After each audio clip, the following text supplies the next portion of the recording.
Inside the Birds is back. Welcome, everybody. Good morning. Hope you're enjoying yourself. Welcome to Inside the Birds pregame live, presented by DraftKings. We're here at the awesome Goose Island in Fishtown. Goose Island Brewhouse in Fishtown. Guys, can somebody take over the show? I've just totally bombed the beginning. What did you do last night, Jeff? It can only get better. I have no truth to the rumor that I was here with a few beers here at Goose Island. No, it's a great Sunday. We're happy to be with you. I'm Jeff Mosher, host of Inside the Birds, along with my Inside the Birds co-host Adam Kaplan. To his left, three-time Pro Bowl left tackle, not wearing yellow pants today. No. Trey Thomas. More seasonal jeans. That's right. Much more seasonable. We'll talk about the season. A little rain in the forecast today. And if you don't know by now, the man right there, Greg Cosell from NFL Films, and of course, co-host of ESPN's NFL Matchup Show. Are you co-host, tri-host? There's so many people. I don't know. I'm on Executive producer. I'm on. Executive producer. Producer, analyst, whatever you want to call it. Well, I've been called a lot of things in the last number of years, believe me. We'll just call you the czar. Sometimes people even call me by my name. That will not be doing that. I can guarantee you we will not be doing that today, Mr. Cosell. All right, let's get started. We've got the first place Philadelphia Eagles. Somehow. Stop laughing, everybody. First place Philadelphia Eagles at 1-2-1, taking on the Pittsburgh Steelers at Heinz Field today. It's going to be a pretty good matchup. Obviously, the Steelers are undefeated. The Eagles haven't lost in 2 weeks. It's true. Undefeated in the last 2 weeks. So there you go. And so are the Bengals as well. All right, so we're going to keep you updated. If you're watching the show, please hit that retweet button, hit that share. Help make this show, Inside the Birds Pregame Live, the most watched pregame show in the Delaware Valley, in the country, on the planet, wherever you are. Hit that share for us. So this is interesting. Who is the one who picked the 49ers to win last week? I did. I did. How I was think you? all of us. Yeah? Yeah, we did. It was all of us, yeah. So we're all not doing well. I'm still up on you guys. You are still up on us. All right. I'm impervious to criticism, so it doesn't matter to me. Let's go into this game a little bit. For the first time, we may have some elements involved. I mean, it's cloudy here. It's overcast. Supposed to rain in. It is supposed to rain in Pittsburgh around, I believe, 3 or 4 o'clock. Actually, between 1 and 2. Oh, starting The up percentage 1 is between Are you a 30 and meteorologist 40%. now? Yes, I am addicted to the weather.com app. I'm crazy with the weather. Okay. But again, there's not a Meteorologist But here's Adam the thing, Kaplan. Trey. There's no wind. It's lower than 10 miles an hour. How much does rain really matter to you when you were playing? It really doesn't matter. I mean, you just go out there and you bang around. If you can run the ball, run the ball. If you can still throw some passes in that. It's not something that you feel like you have to abandon the passing game. So, I mean, it's still football. And really, big guys love when it's rain, it's sloppy. You get out there, you feel like, you're out there in the old school football game where you're just drenched in whatever it is and you just go out there and battle. That's how you like to feel. What about the whole wet ball thing? Because I know when you I know don't rain's care coming. about a wet I know ball. you don't do that. The QB. He's an offensive lineman. Yeah, I don't care about a wet ball. I'm not touching the ball. You've watched quarterbacks over the years throw a wet ball. I mean, how Some tough is it? quarterbacks hate it. I mean, like Troy Aikman was a classic case, and he admits this to this day, that he hated throwing a wet ball. I don't know how Carson Wentz feels about it, to be honest with you. I don't know how Ben Roethlisberger feels about it. I mean, my sense is that Ben, it probably doesn't bother him, because I think he has really big hands. Because I've seen him where he's tried to throw the ball and then pulled it right back, and I think you need big, strong hands for that. So I don't think it affects Roethlisberger. Do they still do the thing in practice, though, if they know it's going to rain, where they, soak the ball in some buckets and then have guys throw it? Did you pay attention to that part? No, I No. didn't. No? Yeah, you have no idea? Nah, I don't know. All right. I hope so. Maybe, I hope they would do something like that. If you're going to look in the weather report, look in advance, go ahead and soak a couple balls and get them out there to throw. Whatever. Let's go play some football. Yeah. Note to self: no more questions on quarterbacks to Trey. All right. All right. Let's get into who's going to be in, who's going to be out. The injury list is as always pretty long for the Eagles. Not so long for the other team. That's kind of been the story of the season. We know Alshon Jeffrey is out. Man, that's a tricky one because. Adam and I talked about this on the podcast. It started off earlier in the week that he was going to practice, right? And then he didn't, or he was limited, and it said foot. And then by Thursday or Friday, he was out of practice for illness. And the injury report only said illness. Yeah, right. But then when they listed him as out, it said illness/foot. So you're kind of wondering what's the deal with Alshon Jeffrey? Look, the bottom line is that it's not like the foot issue has gone away. That's why he's been limited in practice. Now he has an illness that prevented him from practicing on Friday. He would have practiced, but he had been limited. Hopefully he does more this coming week and for week 6 when they play the Ravens. Deshaun Jackson with his grade 1 hamstring strain. I was told it was an up to 2-week injury. We've hit the 2 weeks, so I don't know why he wouldn't play next week because he went from not practicing at all to practicing each day. So hopefully next week he takes all the work with the ones, he's practicing fully, and he's good to go. But Avonte Maddox, once again, is out with his ankle injury. But the thing with him is they didn't put him on IR, Jeff. Right. That's the key point, which means they thought he would probably come back within 3 weeks. And they do get a little bit of a boost to the secondary. Craig James was activated from IR. Yeah. He didn't have to take the full 3 weeks, so he'll be able to, I assume, contribute in some form or fashion today. I mean, you would have to think if they activated him, he can do something, at least maybe special teams. Actually, I'm told Okay. it was Slay was the best in training camp. You could argue that Craig James is number 2 in terms of performance. He could play inside, he can play outside. This is a pretty good find for their scouting staff, and depending on how his health is in terms of his conditioning, I would expect him to play quite a bit today. So I guess They're late at corner. the question is, would you move Mills back to safety Oh, and thought start about Craig that. James on the outside, or do you go one more week with Mills as the outside corner and then just use Craig on special teams and then also to fill in if needed? I think because they're so down in depth at cornerback on the outside, you got to leave Mills out there. Again, James could play inside or outside. It comes down to this, first of all, is how's his condition? We're talking about Craig James here. And then when you go down the depth chart, who else do you have who could play on the outside? If you don't have Mills out there, who do you have? If you were to start, I'm just hypothetically, if you're going to start James on the outside and then he gets hurt, where else are you going to go? No, You don't I have think anyone else. we've been asking that question for 3 weeks now. I mean, and we'll get into this a little bit, but just early thoughts. This Steelers offense has a lot of weapons, probably more so even than that banged-up Niners team that the Eagles played last week. Jalen Mills has been a guy throughout his career who has at times struggled with the deep pass and where to play it and getting beat over the top. I feel like the Steelers are probably in a better position to capitalize on that than, say, the Niners were last week. Well, the Steelers are predominantly an 11 personnel offense. They'll line up with 2 tight ends, no question, because they've got 2 good ones. But they like to line up with 11 personnel. They run a lot of what we call individual and isolation routes. They've done that for years because they've had quality wideouts that can separate and win when it's one-on-one. And don't forget, zones on the outside essentially become one-on-one, depending on the route concepts. So my sense is that Mills will stay on the outside. Last week when the Eagles went to their sub-nickel and their sub-dime, they brought in LeBlanc was the main. When they went nickel, it was LeBlanc for the most part. Right. When they went dime, then they bring in Roby as well, and they would be the inside corners in their sub-dime with 6 defensive backs. And then Epps also played at safety, whereas Wallace was the starting safety in their base. So they used a lot of personnel last week. My sense is they'll stay with that. Maybe James gets a snap here and there, but I don't think James is going to play 30 snaps this week. So this has quietly been a change of the slot corner over the last few weeks. When they did it against the Bengals, I want to say, they tried to say it was situational. They wanted a bigger slot corner in, so you had Strap playing more than Roby Coleman. But as you're mentioning what they did, and it could be the same because the Niners like to run, right? And they're in base personnel.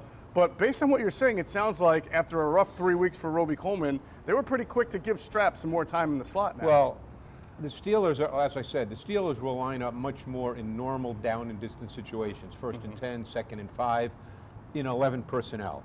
So my guess is LeBlanc's going to be the nickel corner there. Right. And they have the ability, Jeff, to go 4 wide because when Chase Claypool comes in, you're going to see him today. And remember now, he's 6'4", 6'5". He was 6'4", 238 at the There you combine. go. How tall? LeBlanc is small, and Roby Coleman is Even 5'7" smaller. and 2/10 of an inch. Yeah. That becomes an issue. Yeah. Wow. It's like the land of the little Putians out there for the Eagles cornerbacks. Anybody get that reference, Gulliver? Do we you all know measure that? him personally? Am I No, too I old? didn't. All right, just shoot Listen, me. that's my job to know this. Land of the Tough guy. Putians, All right, well, I do have some good news about the Eagles wide receiver core. It's thin today, but in the future, it should be getting better. I'm told that rookie first-round pick wide receiver Jalen Reagor had the cast removed from his surgically repaired left finger, and it was 2 weeks ahead of schedule from having that cast removed. So once again, just like his injury in training camp, the shoulder injury, where they only had to miss 1 week, he is proving to be a fast healer. He's got the cast off, starting to do some light things that he can be able to do, despite the fact that the finger is still injured. The plan, though, hasn't changed as far as the timetable here to come back. I'm told it's still going to be after the bye week. So while he won't be returning any kind of sooner than our original projection, it is a good thing that he has his cast removed and he can start to do a little bit more. Good. So obviously the Eagles will still try to continue on without one of their better deep stretches guys. And of course, if Deshaun Jackson can come back next week, it feels like the Eagles just got to hold on here for one more week without at least Deshaun, and then maybe Deshaun and Alshon going forward. Well, now the good thing is we should also add that Quez Watkins came off of IR. Now, I wonder if he's going to be active today. Watkins will be active. Will he? Yeah. Here's the way I see this situation with Quez Watkins. It's similar to when the Eagles brought back Shelton Gibson, who had not been on the team. Watkins has never played in an NFL game. He had no preseason and no offseason. But you still can use him for one way. Set him down deep. You and I did our show last year, and we said, when Gibson's there, if he plays, run him on a 9 route. Well, wouldn't you know it? They did, and he drew a penalty against the Giants. Yes. So why can't they do that today? Use him in a certain way. He can run. Yeah.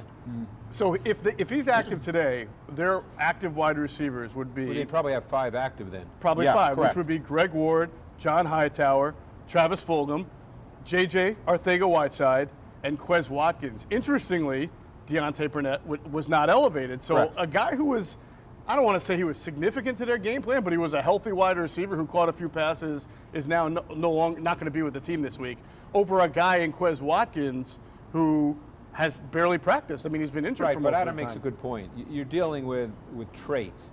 You would like a guy who can run. Burnett's not that guy. Correct. Correct.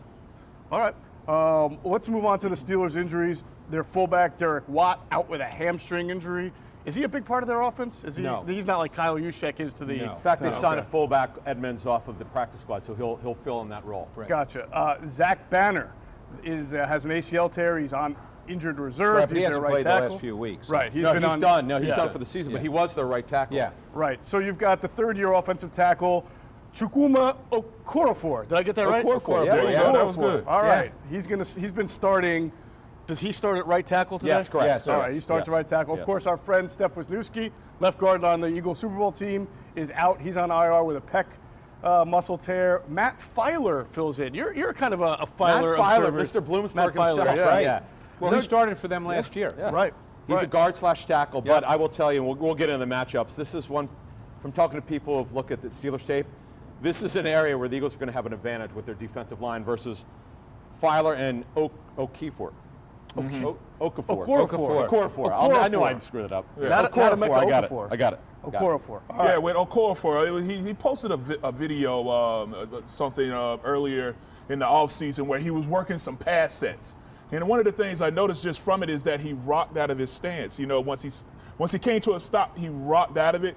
And I just saw it, and just the coach in me just tweeted him back like, hey, man, you know what? You need to work on, not rocking out of your stop. You know what I'm saying? Because if you're on your heels, then we all know what happens if that bull rush comes. You know what I'm saying? So, Which didn't happen in college, I bet. yeah. Right, So, right, I mean, it was just something that I just responded to.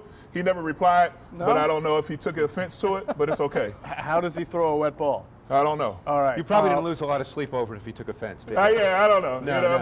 But it had to be said. Well, you bring up an interesting point because he is the right tackle. Mm-hmm. So the person lining up against him mostly is Brandon Graham. Yeah, left right. defensive end. Brandon's big move is a bull rush. Oh, yeah, it's he gonna be likes a bull rush. Yeah, Right. So that is maybe an That'll area. be tested early in the game. Oh, yeah, absolutely. Yeah. With BG, and then you got Avery coming in Yeah, there with some yeah. bull rush, so it's Yeah. going to be nice. Those All guys are really good with speed to pass. I mean, Mm-hmm. Graham and Avery both generate some speed before they make contact. Wouldn't you agree, Trey? Yeah, oh, yeah, They absolutely. generate some speed. All right. Yeah. All right. Speaking of the defensive line, we already mentioned how Craig James was activated from the 21-day window and will play today, but Vinny Curry was also activated for the off the IR. Not going to play today, but I'm told next week is looking pretty good. So Wait, Vinny Curry was started practicing. He's still on IR.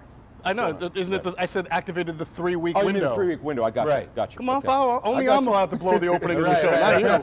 The way you said it was confusing. Go I'm ahead. sorry. He's into the 21-day You window. really have to lay things out clearly for Kaplan. We'll go back to You know, ABC, yeah. okay? EFGHIJKLNOP. bro. Either way, he's not going to play, but it's next week is looking pretty better for Vinny Curry to be able to play.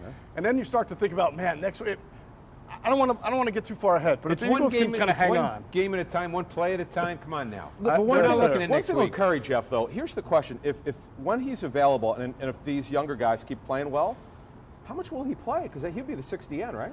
Yeah. He will be. Now think about who they're going to be playing next week. The Baltimore Ravens, that's a team that likes to run. They've done well on their defensive line in his absence, but I still think you'd like that run-down defensive lineman on the field so that you can continue to bring Josh Sweat and Barnett off as situational passer. And you just want that depth in general. Yep. Yeah, but I kind of like the rotation that they have right now. You know, where you have Josh Sweat, he's starting to come into his own right now. He's starting to, and he's going to be your long arm rusher. And I think Avery comes in. When he comes into the game, he's a nice change of pace guy, someone that comes with a totally different style of rush compared to BG and Barnett. So I kind of like what you have going on right now. How much does a guy like Avery, for you as a tall tackle, how much can a guy like Avery who's smaller and faster give you problems? I hated dealing with little short defensive ends just because now if they come with that button go or if they come with something where they get low and they try to bend the corner, now that makes you have to change how once you butt and then now you have to get low to try to run in by the quarterback. It creates problems, especially when you're dealing with taller offensive linemen. All right, well, we are going to talk a little bit more about Jannard Avery and his impact on the pass rush later in the show.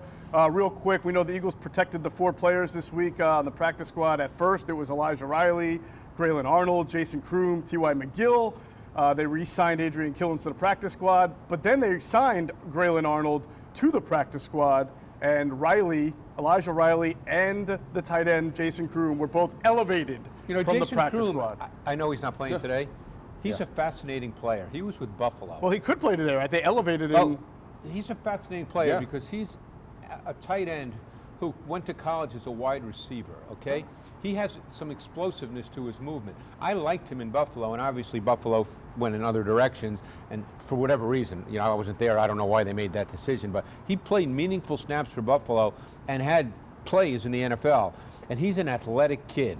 So just someone to keep an eye on as we move forward. Did he play when he was in Buffalo? Was he used like a wide receiver, or was he yes, a tight? Okay. Yes. So this is now a little bit of a pattern. He was detached from the formation. Okay. Yes. Right. This is kind of a pattern because the organization the week before signed Hakeem Butler, right, and converted him immediately from a wide receiver to a tight end. But I mean, Kroom, he's again, it all comes down to how the Eagles want to play. We know that last week they played over 50% of the snaps with 11 personnel, meaning 3 wide receivers. Right. But I think they did that based on the fact that they probably felt that was their best way to play.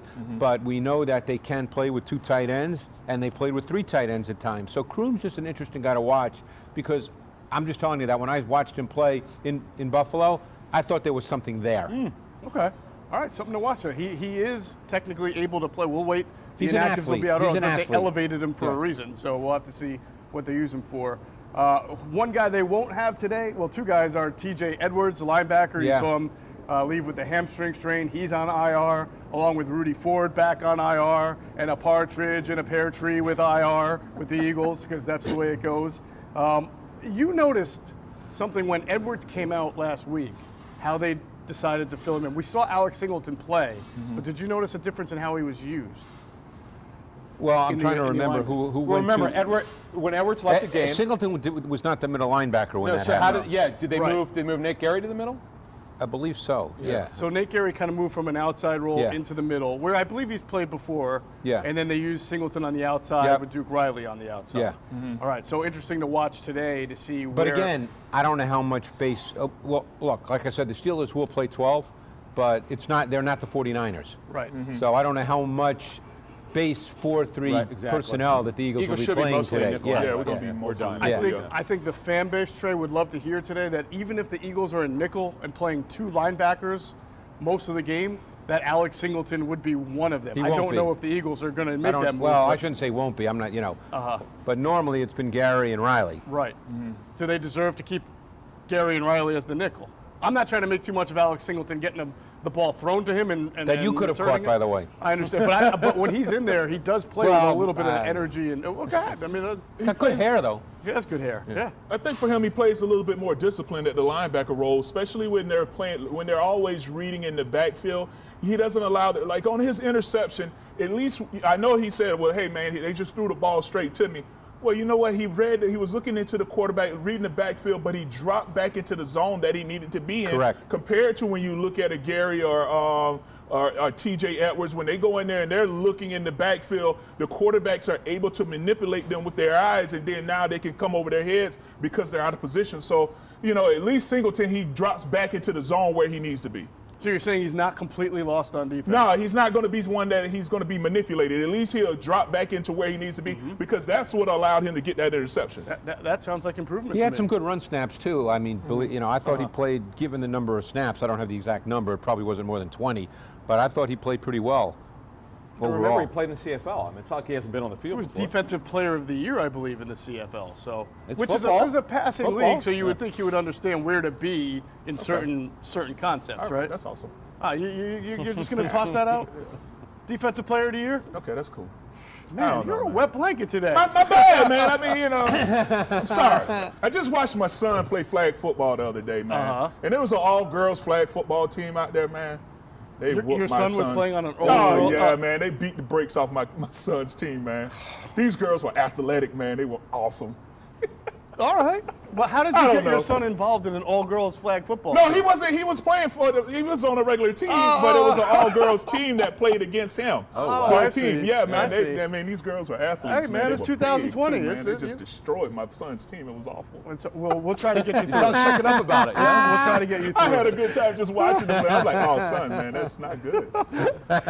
Well, some offensive line news, Trey. The Eagles claimed offensive lineman tackle Brett Toth, who was with them a couple of years ago. Oh, yeah. Last year, didn't make it. It feels like a couple of years ago. Yeah. Didn't make the team. He went to Arizona. I think he spent some time on IR with Arizona. Yeah, they cut him off IR. And the thing about Toth is, Jeff, that the Eagles were furious when the Cardinals claimed him because they thought, who would want this guy? He's a total project. He went to Army, but he's got length. And this guy was, as I was explaining to me, was a Jeff Stoutland discovery. And would you know it, the Cardinals claimed him, but they never really developed him. He wasn't ready. And the way I see it is this is a learning year for him. If we have a 21 offseason, that's it for him. That's the time you can get him on the field. So they cut him, thought they could sign him back to the practice squad, and got intercepted by Arizona. It's interesting that they didn't learn their lesson on that with Noah Togiai, the tight end that they tried to do the same thing to after training camp, and then the Colts signed him. And probably a guy that they could have used with all their injuries at tight end. I digress. We'll move on. Remember, please share, retweet, repost this show whatever platform you're watching it on, YouTube, Twitter, Facebook. Help make this the most watched pregame show. And by the way, Noah Togiai, he's playing every game. Yeah. He's getting meaningful snaps. He as had a some blocks second or too, third man. tight This end, guy yeah. can run people Actually, over. third tight end right now because that Trey Burton's back for the Colts. Yep. And real quick, with the Toth claim, because he goes right onto the 53, the Eagles have 10 offensive linemen right now on the 53-man roster. I think they came out of camp last year with 7. Now they have 10 on the 53. You got to count Jamon Brown, Luke Juriga, Sua Opeda, along with the 5 starters. So they're pretty deep on the offensive line right now. And we'll see. Obviously they've had a lot of injuries there, so it can make sense for them to have that many guys. But that's almost like 20% of your football team is right, offensive and then the question linemen. is, how many do you dress? Typically, you dress either 7 or 8. At least 2 of them could play multiple positions. But it is odd. But Toth has to stay on the active roster. They're not going to cut him. But the other ones, Jamon Brown has not played yet. Juriga was brought up last week. Opeta was brought up last week. Right. I know for a fact there have been other teams interested in Opeta that might have something to do with the reason that he's on the active roster. I know. I think last year they signed him to the 53-man because another team was looking to sign the Dolphins. Right. We're looking to sign him off the practice squad. All right, a lot of offensive stuff to get into. We saw a little bit of signs of improvement last week against the 49ers. They got their first win largely because of an unpredictable Hail Mary type like pass from Carson Wentz to Travis Fulgham. Well, that wasn't a Hail Mary. No, that was designed. I said Hail Mary like pass. No, it wasn't. Come on, He Jeff. threw the ball up. No, he Jeff. didn't throw 40 the ball. yards. No, Jeff. no, No. that was a schemed. Jeff. They got the look that they wanted. Yeah. Against Dante Johnson. That is It absolutely. was a little go route. hyperbole on my point was just he threw the ball up in the air and the guy No, caught it. I know it was schemed. He was the boundary It was a X, and it was a beautiful go throw. route. It was a beautiful throw. That was- Come on, You don't Jeff. want to give Carson. Wait, what is this? Here, do the show. Come on, man. Come on, I'm out of man. here. Come on, man. You got to give him his due. Let me start this over. I did say it was arguably his best throw of the season. Yeah. It was a beautiful throw. It was a beautiful throw. I'm eliminating the Hail Mary He like dropped it in the bread He basket. did Yeah. drop it in the breadbasket. Yes. It was beautiful. Beautiful throw. That's a spot throw that's practiced. Yes. One time. Okay. Yeah, It was but I mean, practice but once. the concept of the throw is practiced. Yes. It's a kind of like a fade/go that's practiced. Yeah. If I say I'm sorry, will everybody forget? You that? put, they was put a trash beautiful cans throw. down the side Yeah, of the exactly. field, and they work on who yeah. can get the ball in the Here's the trash question. can. Here's a question, Greg. Those are the type. Thank you. Those are the type. We took throws- care of him, Trey. We Greg, took care of him. Greg, those are the type throws not many quarterbacks are willing to make. When Carson was Well- at special best, aren't these the type of throws we saw in 17? I don't want to say those. Let's be realistic here. Every team practices those. It's simply a kind of, like I said, it's what do you want to call it, a fade or a go from a boundary X. It's a spot throw. Okay, theoretically, you as a quarterback, you should be able to make that throw with a blindfold on and drop it where it needs to go if you practice it enough. Now, the fact that he only practiced it one time with Fulgham, that's beside the point. That makes it sound wonderful. Oh my God! But theoretically, he could be throwing that to me, and he'd be throwing it in the exact same spot. It's a spot throw that's practiced, whether it's Fulgham or anybody else. I think that was almost lost in that play because it was Travis Fulgham, and nobody saw that coming. Right. And it's a guy that nobody knew about until 2 weeks ago. And he didn't pick up the ball till extremely late. Right, Yeah. right. That's why I kind of bobbled it. I thought that overshadowed the actual, in all seriousness now, and the moving on best from the part Hail of it Mary, to me was- overshadowed the throw itself. Fulgham did a great job because he actually released a little too far outside, and he got pushed a little by Deontay Johnson, and he was able, because he's a big kid, to push through that on his vertical stem. He easily could have been pushed out of bounds. And, a smaller receiver might have been pushed out of bounds, but he fought through that on his vertical stem, so the timing of the route was not disrupted. Right. And I like that Carson, at least on that play right there, it's just because it was, second down? And it was second Yeah, I down and believe so. whatever it was.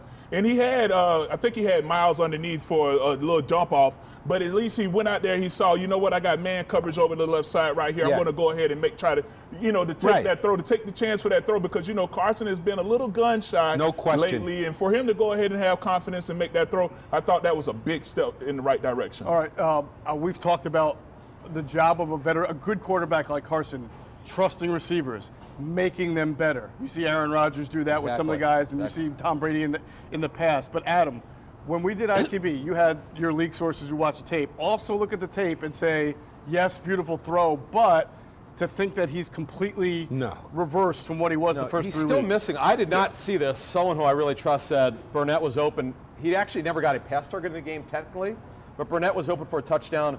We know Sanders on that short crosser when the ball was too low.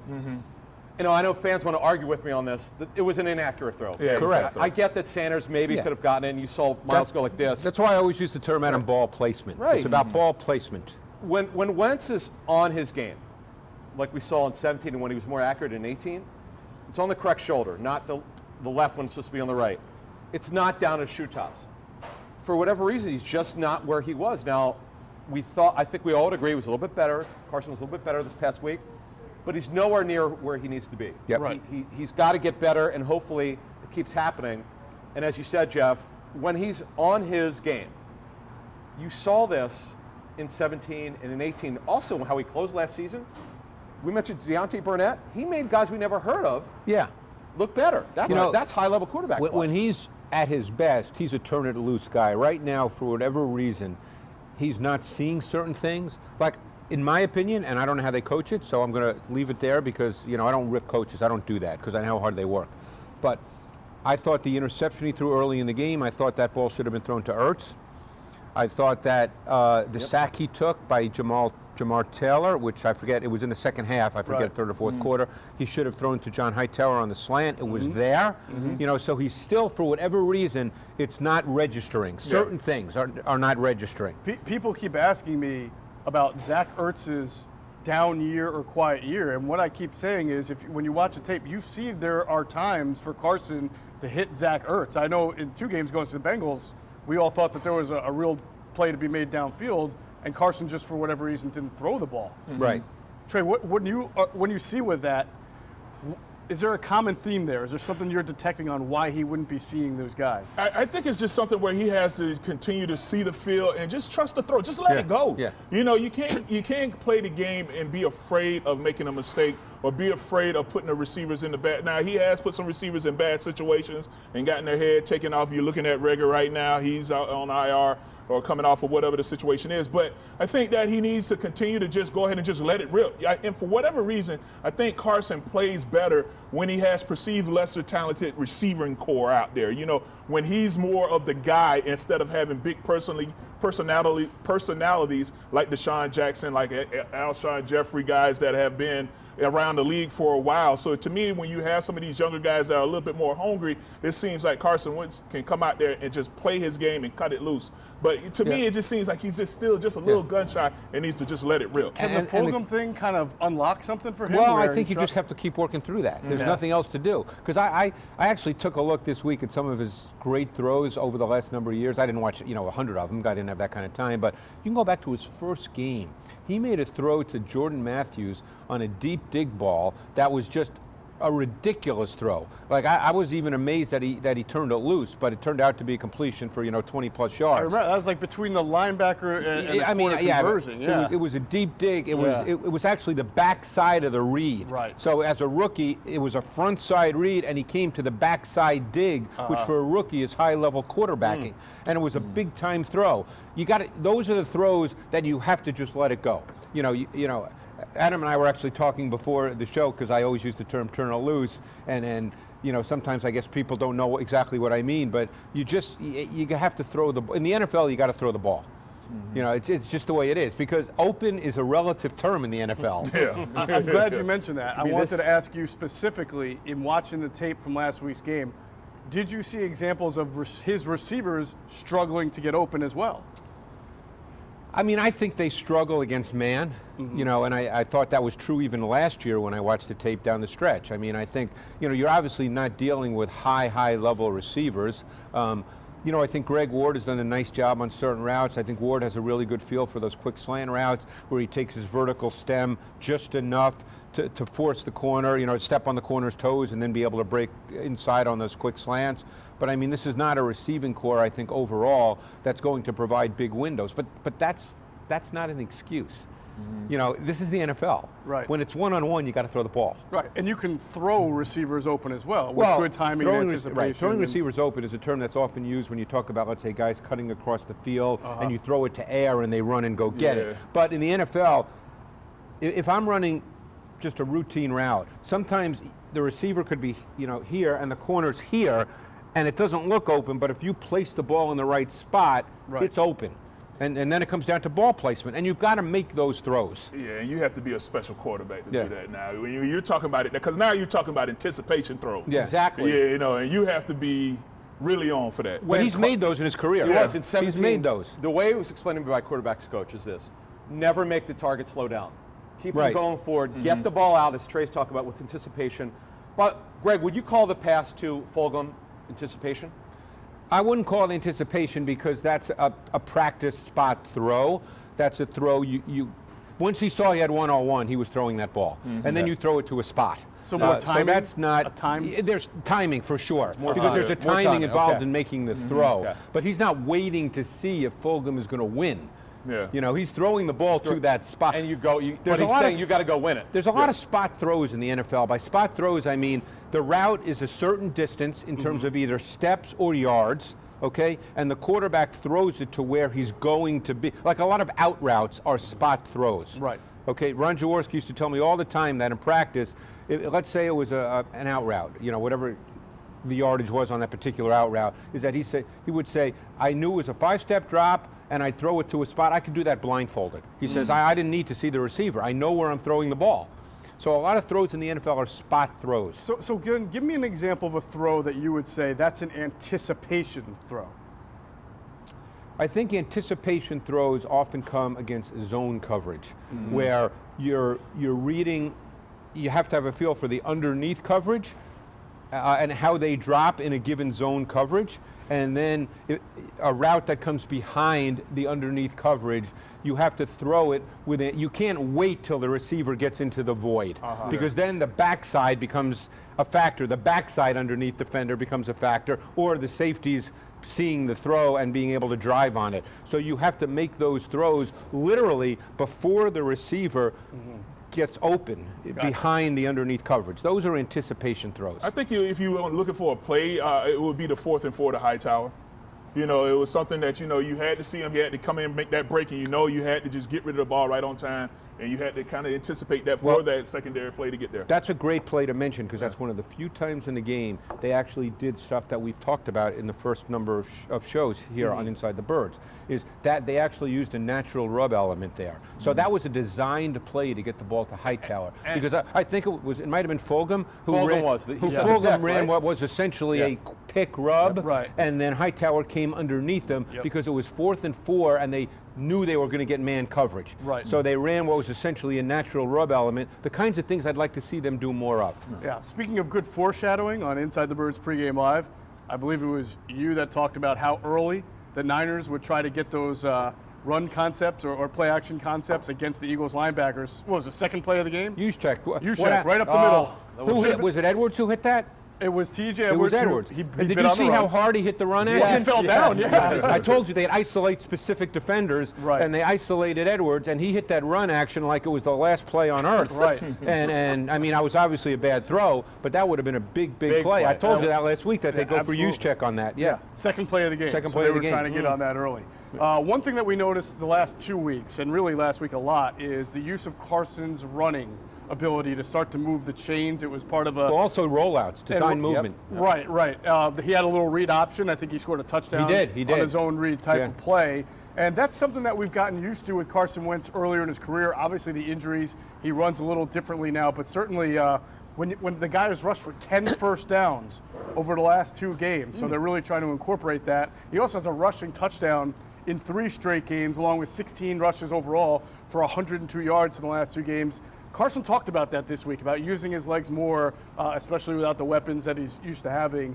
And we're going to hear from him right now. So let's listen to Carson Wentz on running in the offense. I mean, using my legs always just comes down to instincts, and you know, it's rarely, I mean, every now and then it's game plan, but a lot of times it's just pocket breaks down, or you know, defense is playing the coverage well or something. And you know, I think it can get us as an offense in a groove a little bit, just because sometimes it's 3rd and 5 and we're able to convert, and it just puts a lot of strain and stress on the defense. But you know, it's not something I go looking for. It's not something we game plan a whole lot for, but we all know it can happen, and receivers, you know, they do a great job of staying alive and looking for the big play and the conversion when things do break down. Well, that was Carson Wentz talking about running more. It's something that he used to do. Adam, you've talked about kind of, and I agree with you, when you watch him, he doesn't look as explosive as a runner in the past, but he is still able to capitalize on opportunities and move the chains, whether it's designed or, as Greg mentioned, whether you're rolling out, you don't see anybody, and then you get the first down yourself. Yeah, there's a little bit of a hitch when he runs. He's had this since the surgery in 2017, but the good thing is when he sees the space, he takes it. Where some quarterbacks like Derek Carr will not run. For whatever reason, he just will not run. I know the coaches that I've talked to have coached him before would say, go run, but he won't do it. Here, Carson Wentz sees it. Some are designed, some are not. And you know what? That's good. That shows that he's healthy. Because people are saying, oh, it's his back. Maybe he's not right physically after he got hit a lot in week 1. Well, he's healthy because look how much he's running. Yeah, 10 first downs in the last 2 games, over 100 yards, a rushing touchdown in 3 straight games. Trey, obviously, you played with Donovan McNabb. He would run earlier in his career a lot. Psychologically, did you notice anything from the Niners defense as far as when Wentz would move the chains, pick up first down? It looked like they might do something right, but they couldn't contain him, and then that would give them a first down that they just allowed. I think on the first touchdown that he ran, you know, that was based off of what Jordan Mailata did. Let's talk, you know, we've been spending, it was 36 minutes, what is it, 39 minutes. I promise, we're going to have a whole segment. We haven't talked about Jordan Mailata. We got a whole segment. I don't understand this. The man had his first start. And ball. Offensive line. By the way, the mic works, guys. So man, all right. So here we go. Let's talk about this first touchdown here. You had Jordan Mailata come up there. He waved his hand and he said, look, I'm going to the linebacker, which allowed Carson Wentz to come out there, pull the ball, and then now he was able to the defensive end. He crashed down in there, and now you have Carson Wentz just off into the run and scored a touchdown. I thought that was a beautiful setup, especially when Jordan Mailata recognizing what the defense was presenting. Now, a lot of times that I saw when Carson Wentz did scramble, there were some protection issues, some breakdowns in protections, and then he went ahead and made something happen with his feet, which was encouraging because now you're seeing some of the old Carson Wentz where now, you know what, hey, protection is bad. I'm not going to take the hit. Let me try to make something happen with my feet instead of trying to just make a bad throw or taking a bad hit and, here it is. So it was really encouraging seeing Carson be able to make some plays with his legs. I also think, Greg, we've seen a development in Carson as a runner as far as his mentality.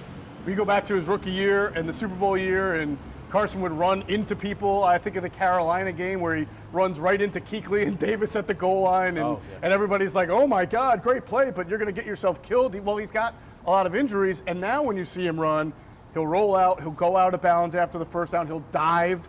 Now, do you feel like he's protecting himself better than running's a double-edged sword for a quarterback for the most part because Carson does have a little wild stallion element to him when he runs. I mean, we've seen him oftentimes, if he feels pressure, he'll sort of spin to his left out of the pocket, which I never think is a great move. I don't think you would teach that personally. But, obviously he's got a playmaking mindset. And when you're an offense right now that's struggling to get first downs and score points, I'm sure he feels that he has to make plays at times. So it's a double-edged sword. You've got to be a little careful. But what you do with the rollouts and the zone reads is you give him the opportunity to run by design. And I think they'll do more of that because it gives the defense more to have to deal with. I like how you phrased the wild stallion in him. That sounds like maybe a play that they can. Let's run the wild stallion. Pony, a pony or just well, you want to stay away from like the Carson Wentz experience, like the Jimi Hendrix experience, because there are times when Carson does, and again he's made plays. That's the thing. That's why you walk a fine line. He's made some unbelievable plays through the years where he's done things that you would never teach anybody to do, and you just do it because it's instinct and feel. But then, you also have to be careful about that. Absolutely. All right. Speaking of the offense, and we talked about the rollouts, it was all part of a plan that Doug Peterson basically advertised throughout the week last week. He said we're gonna go a little tempo, we're gonna dink, we're gonna dunk, we're gonna get the ball out of Carson Wentz's hands, and that's really what you saw. A lot of rollouts, play action, quick hits, short game. But if we're being honest, I mean, the Eagles scored 17 offensive points. Correct. That's not going to be a recipe to beat a lot of teams, and they're fortunate that the Niners were as banged up and on a lot of backups as they were. This Steelers team is not only the number 5 scoring defense in the league, but they can score some points too. They're the 12th best offense. So, Trey, when you look at the blueprint for beating the Niners last week, how much different will it have to be this week offensively for them to be able to win this game? I mean, you're going to have to get the ball out of your hands, because now you're going up against a defensive front. The Steelers' defensive front is no joke, and they're first in the league right now when it comes to stopping the run. I mean, right now they're only giving up 54 yards a game against the run. Their longest run that they've given up is 17 yards. They've only given up 1 rushing touchdown.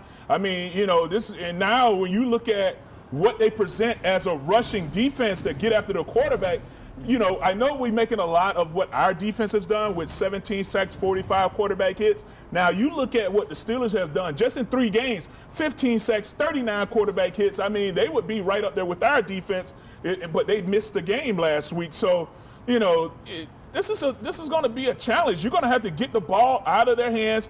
With a 3-4 front, it could be a little confusing when it comes to where everybody is lining up. You're going to have T.J. Watt standing up there in the middle linebacker position. You're going to have Bud Dupree roaming around. So this is going to be a situation where they need to really be on point with recognition and knowing who's who, and being able, Carson needs to be smart and get the ball out of his hands, and if he can, make some plays with his legs. Was that front, the 34 front, did that give you personally when you were playing? I personally like a 34 front. As from just a coaching aspect of it, I like a 34 front because you can get a little bit more creative when it comes to blitz and when it comes to just disguising what you want to do. And it's harder to run on the 34 front because now you have 5 guys up front, and if you have a beast at nose guard, he's going to create push, and now, it's tough. But as a left tackle, as a player, did it give you fits? I really didn't, because, I know that I have the outside guy. Sometimes, if not, what it does is it makes you more disciplined with the way you set, because you have a 4-eye technique. When I'm talking about you're going to have a big guy, a defensive tackle,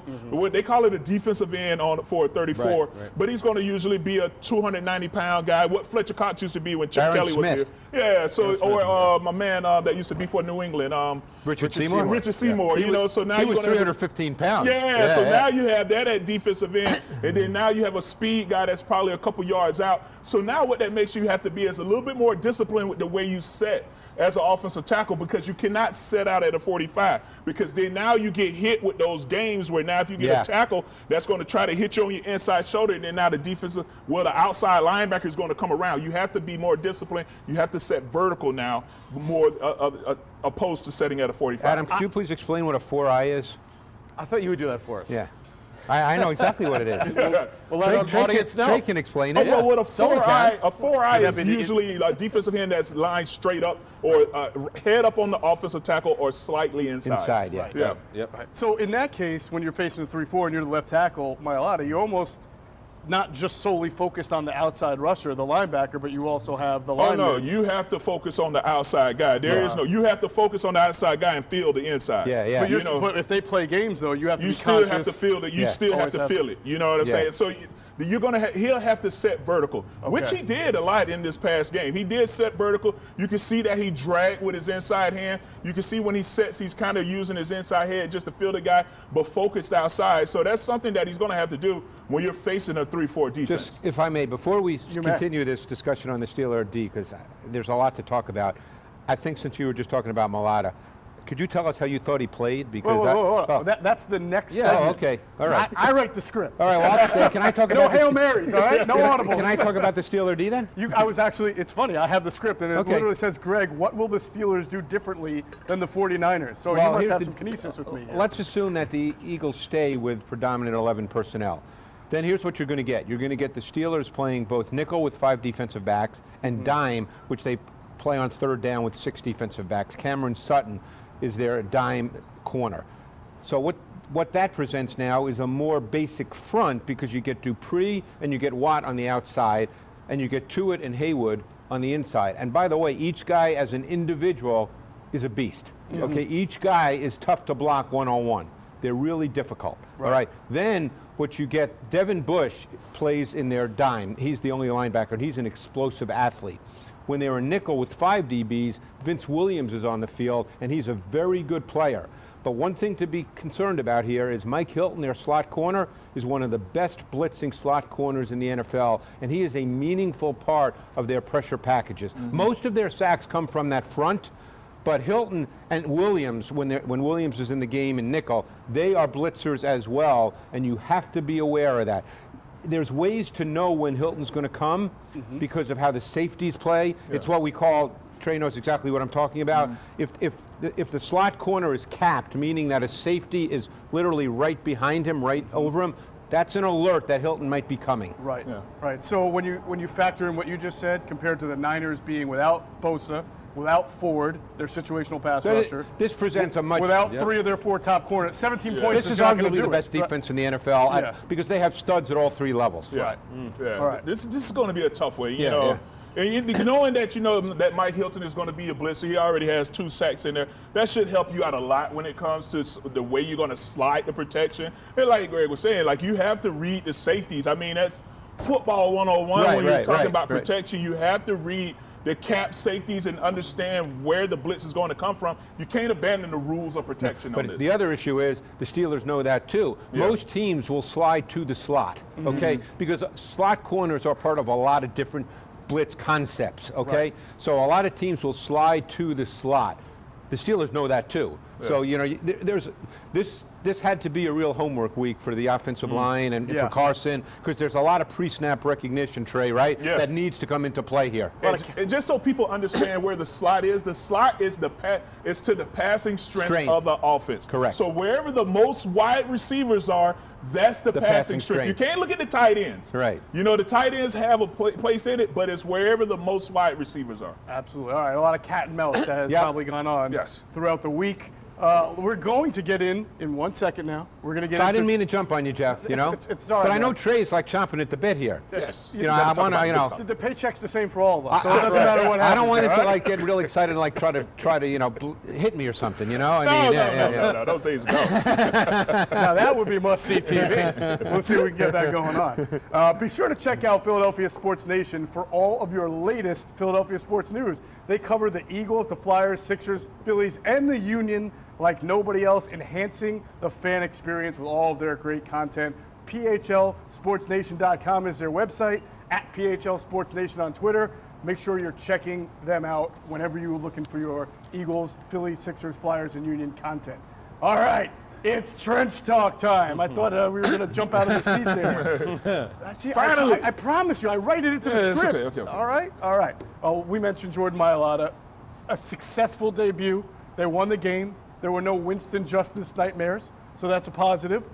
Trey, you went back to the film room this week and you looked at every single Jordan Mailata snap. Yes. We are not going to watch every single Jordan Mailata snap, but we thank our production team because they put together a pretty good video to explain just what we saw from Jordan Mailata against the 49ers. Let's take a look at that video right now. We are celebrating the Eagles' win and Jordan Mailata's first start. So we're going to get into his film. We're going to keep it real simple, man. Just pluses and minuses. That's all we're going to get into. Now, Jordan Mailata is the left tackle, all right? So I'm not going to waste my time drawing arrows and circles and all that, but I'm going to give you an arrow at the beginning of the first and fourth quarter just so that you can know who he is. Now, you know, if you don't know who the left tackle is by now, you probably should stop this film. But we're just going to go pluses and minuses, and let's go ahead and get into some of this film here. All right, so right here, the first play is an inside trap right here. So now what he's trying to do is get up to the linebacker. He did what he was supposed to do plus. So in this particular play right here, this was an inside zone. I felt like he got beat inside on this particular play, which ended up giving some push. So you know what? I got to give him a minus here. All right, so this next play is his first pass set of the day. Now let's look at it. Now they got beat with an ET here. He should have stayed on the defensive tackle here. Instead, when he goes back inside, he tries to do too much and tries to take on the looper. I think they should have done a better job in switching this off. So I had to give him a minus here, but this next play is just a play action. He did what he was supposed to do on this play, so he's back in the plus column on this particular play right here. So the next play up is going to be a nice inside zone. Right here you can see that he just kind of showed off some of his power by throwing that defensive end up the field and creating movement so they could run the inside zone right behind him. Plus. So here's another play right here. Nice little pass where he was set out. He recognized the blitzer, took care of the blitzer, gave Carson time to make the throw. That's another plus for the big fella.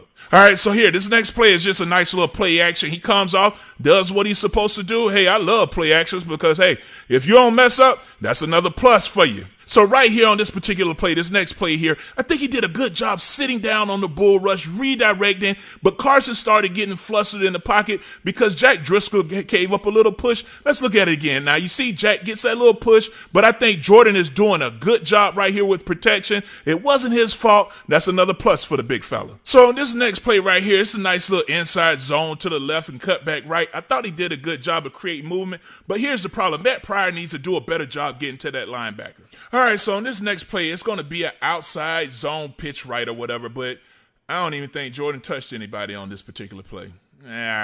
All right, so on this play right here, he takes a nice pass set. I think he's catching the bull rush, those double underhand hooks, but I think he does a good job of redirecting the defensive end upfield.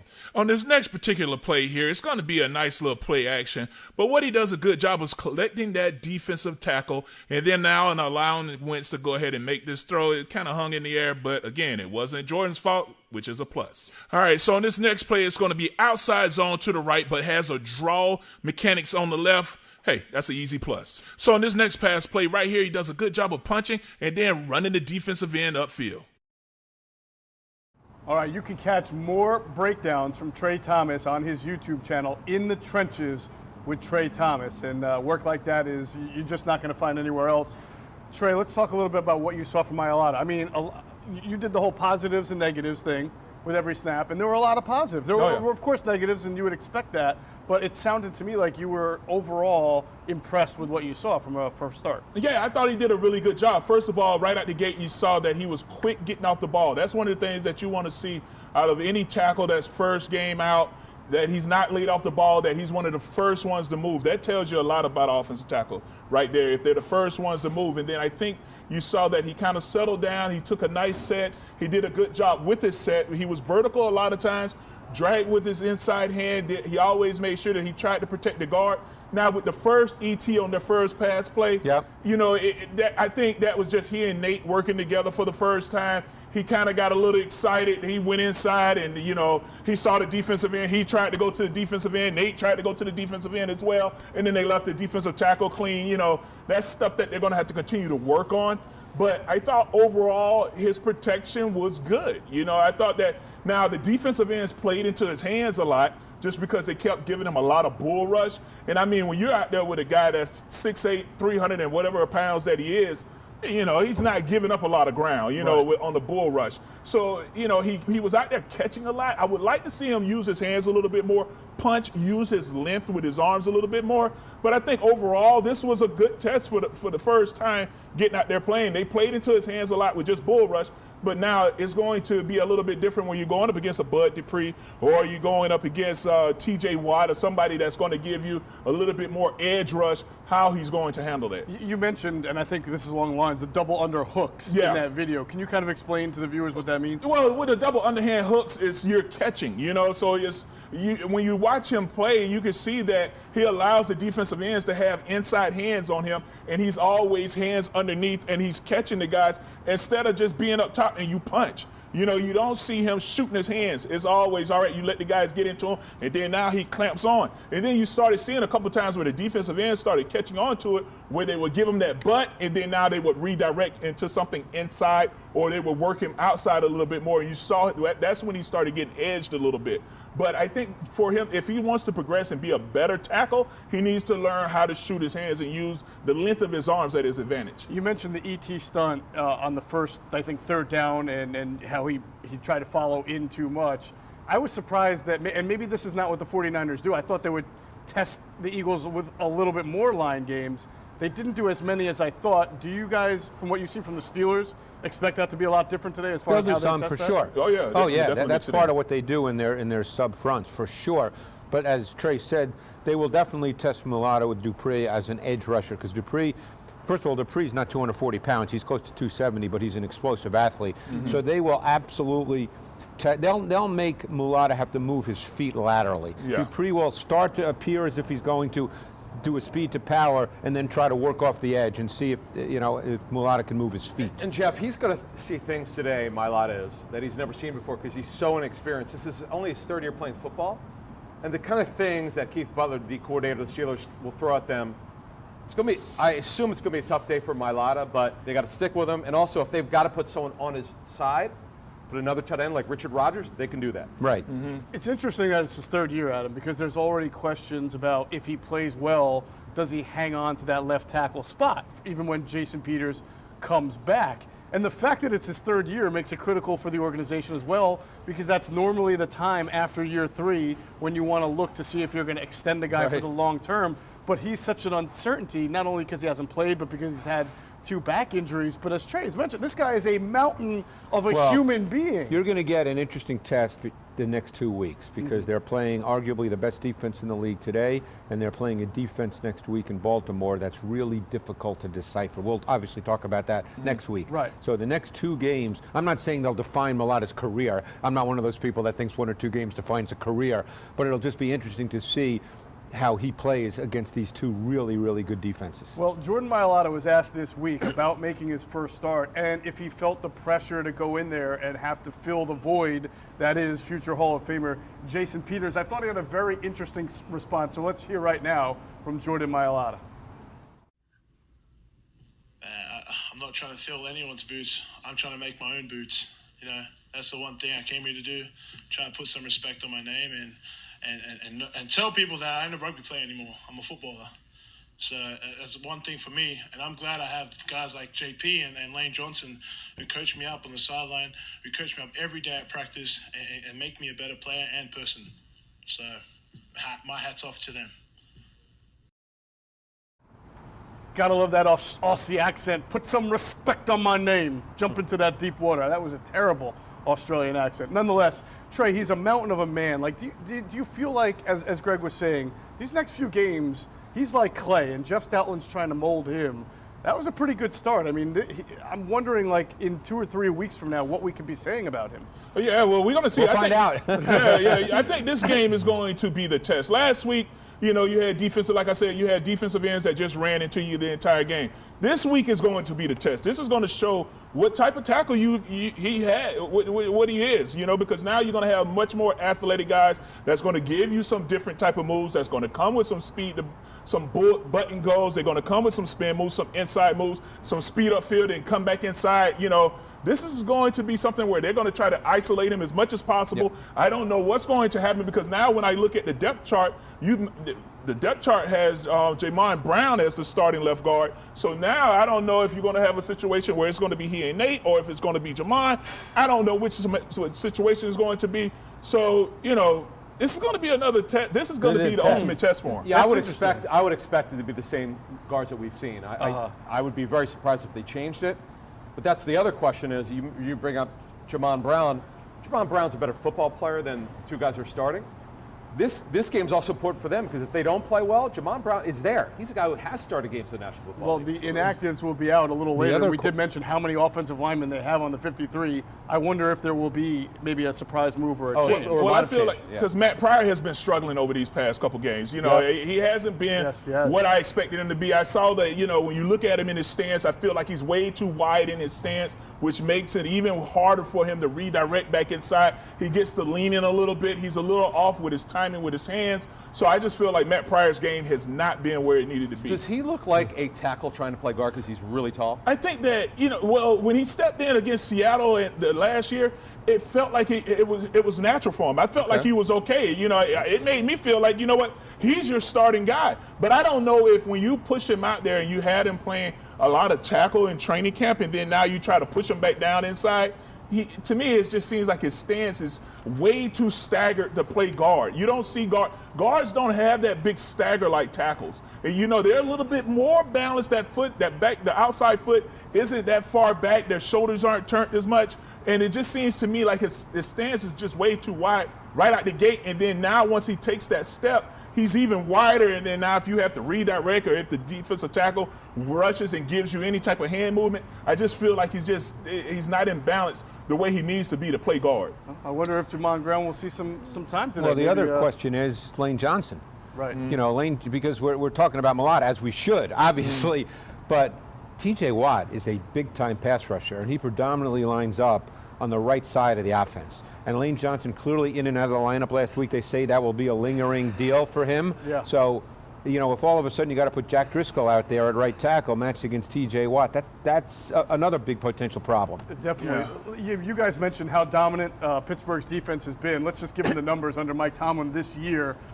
Points per game, 7th, averaging just 7.3 points per game so far. Granted, they've got one fewer game than the Eagles and most teams, but still, 290 yards per game, 2nd in the NFL. Rushing yards allowed. Trey, you mentioned that. Leading the NFL, 54 rushing yards per game. 1st in sacks per pass attempt. Which they led the league in last year, too, by the way. This is not an aberration. Nope, not at all. Actually might even be better. 3rd in first downs, 19th in third down percentage, and 5th in interception percentage. So pretty strong, top 5, top 10 across the board, except for third down percentage. That's very strange. I was surprised when I saw that stat this week, but they're really good. Greg, is there anything that the Eagles can exploit on their defense? Anything you could see? Exploit? Anything I think they can win. I think you have to try to scheme it. I think they're just better from a personnel standpoint. So now it comes down to scheme and tactics. You're not going to line up with who the Eagles are putting out there at receiver and say, okay, just go out and win one-on-one and we'll be fine. This has to be a schemed-up offense, and situationally. Right. How much switching, by the way, of sides do Bud Dupree and TJ Watt do? Not much at all. Not much. So Lane is going to get TJ mostly. Yeah, but then you'll see TJ Watt line up in the middle, in the inside, where he'll line up at a inside linebacker position from time to time. He's going to be your roamer. So he's going to be the guy that'll roam around a little bit, that'll pop up from his position, go stand up a little bit and move around, and then that could be a little difficult when you have to decide, okay, how do you want to slide the line? And Right. sometimes I feel like Kelsey has his head down a little too much and doesn't really look and see what's going on up top. So let's see.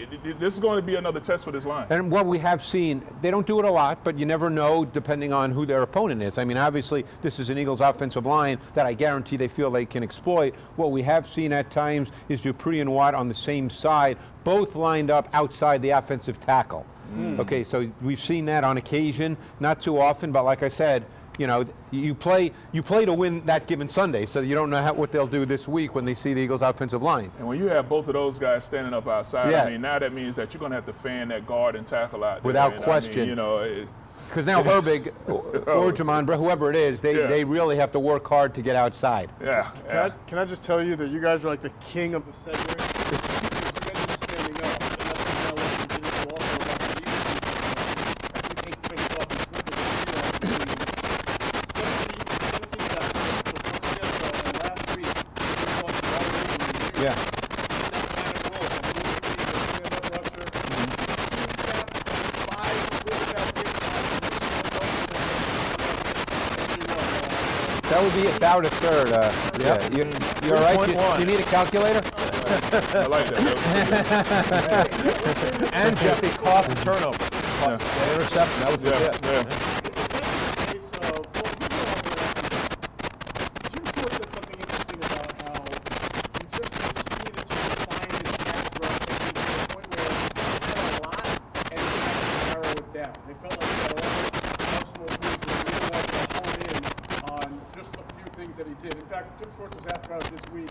We have a video of Jim talking about Jannard Avery and what their plan was for him to get him a little bit more regimented with his pass rush. Let's hear from Jim Schwartz now. You know, that was sort of the breakout game we've been waiting for from him. You know, he's always been a skilled pass rusher. It's just, you know, fitting him in with all the other stuff. I think he's really done a good job of refining his technique and limiting, you know, is just sort of sticking with what works best for him. I think he had too big of a pass rush repertoire earlier in his career.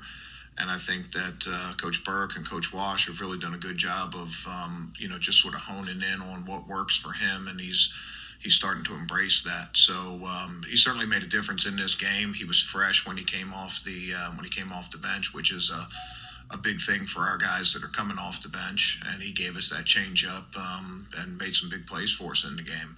Caused his pressure led to the first interception, which I think was a huge play in that game. Sort of maybe flies below the radar when the game's all said and done. But, you know, they were driving, they were in the red zone. We got that pressure, got that interception, and I think that you know that was a key turning point in that game. All right, that was Jim Schwartz talking about Jannard Avery, and I think a lot of fans were starting to panic about this guy. They gave him a 4th-round pick. They couldn't really integrate him into the defense last year, given the amount of time they had. And then even the first few games, he didn't see him. And then all of a sudden, they unleash him. Trey, when Jim Schwartz says, we just needed to kind of focus on what he does well and not have as many moves, I think some people might say, well, wouldn't you want a guy to have as much as possible? What do you think Jim Schwartz means there? Yeah, no, I don't want a defensive end to have a lot of moves. You know, you only need 3 moves. You don't have all day.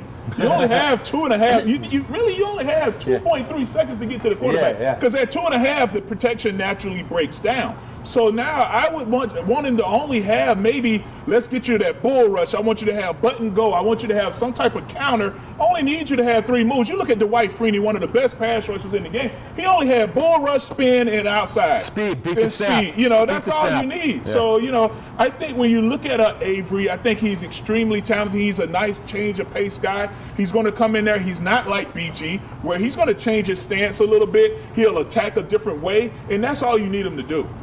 Greg, you mentioned that when he came over to the Eagles, I mean, he had some cachet to him as a pass rusher. His rookie year with the Browns, see, he was a linebacker in college. But then when he came to the Browns, they basically made him an edge pass rusher in their sub fronts, and he was really impressive. And Trey certainly can speak to this better than I, but those little pass rushers, you know, that can get low, I mean, they literally are at your waist level, you know, when they and then when they bend off the edge, you mentioned this before, you have to get really low, and that's hard for a bigger offensive tackle. So he's He's a difficult guy to deal with, and he has explosive movement traits. It's not just that he's built low to the ground. He has explosive movement traits, and he can redirect. Right. And when they come with that butt and go, where they come with that bull and then now they get low and start to bend the corner, what that happens with a tackle is it makes you have to drop your outside foot. You have to drop your outside foot and you have to get low to try to bend and run in by the quarterback. And when you open your outside foot, then now that creates the lane for them. If they can keep their balance, now they have a free lane to get around and get to the quarterback. So as a tackle, you have to be able to get low and push that inside shoulder to be able to run and by. But, you have to open your outside leg. Yeah, Adam, I mean, we've talked a lot with Jim Schwartz about your sources telling you as good as he is, he's also somewhat predictable. It's not hard to figure it out, but he's been using, this is an example of him kind of adding something that the opponent hadn't seen before. And the same thing with Barnett. He's starting to stand him up and have him rush. He looked great. I was talking to someone from another team who's playing the Eagles in the next 2 weeks, and they had not seen Barnett move like this. And I said, yeah, because he's also thinner. He's lighter. I'm not sure how much weight he lost, but he lost a decent amount of weight, and he looked fast. And it's just being creative before the snap, and pro-snap, giving the defense something to look at, the offensive line and whoever's calling the plays on offense. And when you do that, you're using your players at your best. And this Avery is a player, speaking of him for a second before we move on, they've never had anybody like this guy. They've not had a speed rusher since, I don't know how, maybe if you want to call Trent Cole speed rusher, who was also taller. But speed rushers, as Trey was talking about. Certainly not a movable guy. I mean, plus, and they can do that too. And Trey was talking about moving maybe Watt or Dupree into the middle. Coaches love when you could find someone who could rush from the middle of your defense. Yeah. I would love to see because now this is on tape. What is your next act, Jim Schwartz, here? What are you going to do now that you've put this on tape? It was phenomenal. Now the Steelers know this, and Randy Fichtner is their offensive coordinator. What are you going to do that's going to give them something different they haven't seen before? Adam mentioned Barnett.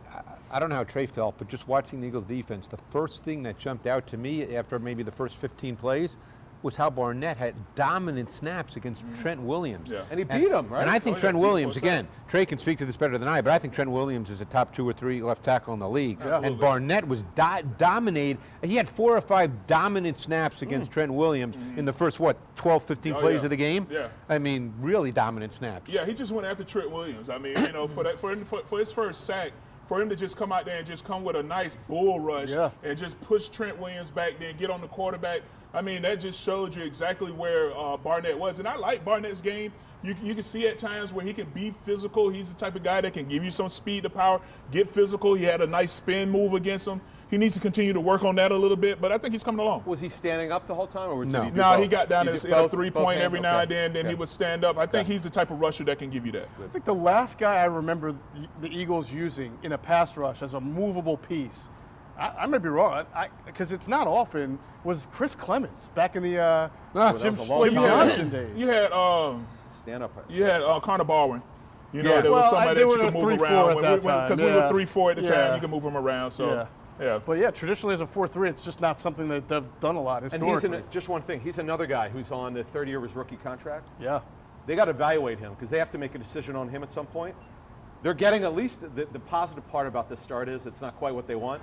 They're getting an evaluation now. Mailata we talked about. Now they're getting Avery on the field, and he's been impactful lately.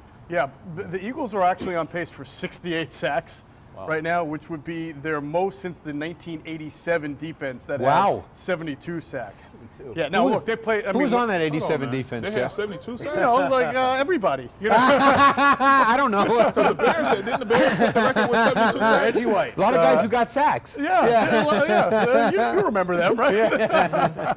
My God, I'm trying to think how old I was at that point. Anyway, so obviously the Eagles' defensive line and their defense in general going to have their A game today against the Steelers offense that is pretty potent, has a lot of weapons. They're different this year. I don't want to say this year. They've obviously grown and evolved offensively throughout the years, but they're certainly not like the old Steelers that ground and pound anymore, Greg. God. I mean, they're almost, their spread concepts are out there like anybody's, no? No, they're Roethlisberger likes to be in the gun. Mm-hmm. They're under center once in a while, but they like him in the gun. And they will line up predominantly with 3 wide receivers, once in a while with 4. They've got really good wide receivers. That's what you're going to get. I mean, they want to throw the football. Now, Connor's had over 100 yards the last 2 weeks. 2 weeks ago in their win, he had a 59-yard run in the fourth quarter as they were wrapping up the game, which got him over 100. But it's not their offense does not start with James Conner. That's not the starting point. Right. But keep one thing in mind. They're a run game that features a lot of gap scheme, where they pull the guard, and it's more of a man blocking scheme than a zone blocking scheme. So it's not like, let's say, the Niners run game. So this is a different run game with Conner that the Eagles will face, and they faced the last couple of weeks with either, let's say, the Rams or the 49ers. Right, and I believe they get their Pro Bowl guard Dave DeCastro back. He's been back, and he's an excellent caller in their gap scheme run game. Right. Right. How would you say that their offensive philosophy differs from what the Eagles saw last week? When you're talking about play action and misdirection last week. This one's different. Yeah. This is Roethlisberger in the gun, spread it out. Let him drop back and kind of, they're a big individual isolation route pass game with their receivers. They let their receivers try to win one-on-one. And Roethlisberger can still extend plays, and he extends differently than most. He doesn't run around necessarily, but he's still that big oak tree in the pocket who can just move a little bit. He can shake off some defenders here and there. They let their receivers work one-on-one. So we know the Eagles have been playing a lot of man coverage this year. Not as much last week. Not as much last week, which is an interesting change. They had played it a lot, and you wonder, with all the matchup problems that are created by the Steelers, what Jim Schwartz is going to do this week. We actually had former Eagle safety Quentin Michael on with us on Inside the Birds TV this week. Cool. And he talked about them all, playing man, playing zone, particularly in the red zone, where the Eagles have been very bad this year, as opposed to where they have in the past. So let's hear from Quentin Michael now, a former teammate of Trey Thomas's, talking about the Eagles defense and the difference between man and zone in the red zone. It's hard for me to answer that, because in the system that I played in, we always played a form of zone in the red zone, and so I'm pro zone in that area, just because the throws aren't high, they're vertical throws, and so you're sitting in zones. It's easier to read everything so much faster down in the red zone, and so I'm pro zone in that area. I don't like the question. The coach's calling style. But I will say this. I say there's something to be said for playing man in those areas. The way I guess the way I would put it is, if you call man down there in the red zone, your linebackers have to be aggressive. Meaning, if let's say I have a tight end and we're in man and we're in the red zone, there's not enough time to read the route. Like, I got to get to that guy right now, get to his hip, get underneath, and make sure that it's not like an easy throw. So the mentality, if I'm a linebacker and man, the mentality has to be, I'm a cornerback right now. I'm playing bump and run right now. And so if you call it down there, I'm really trying not to. If you call it down there, the linebackers have to be way more aggressive. The safeties have to be way more aggressive. And I suspect that they'll eventually get to doing that. But I'm personally a zone guy down there. Like, that's my thing. So.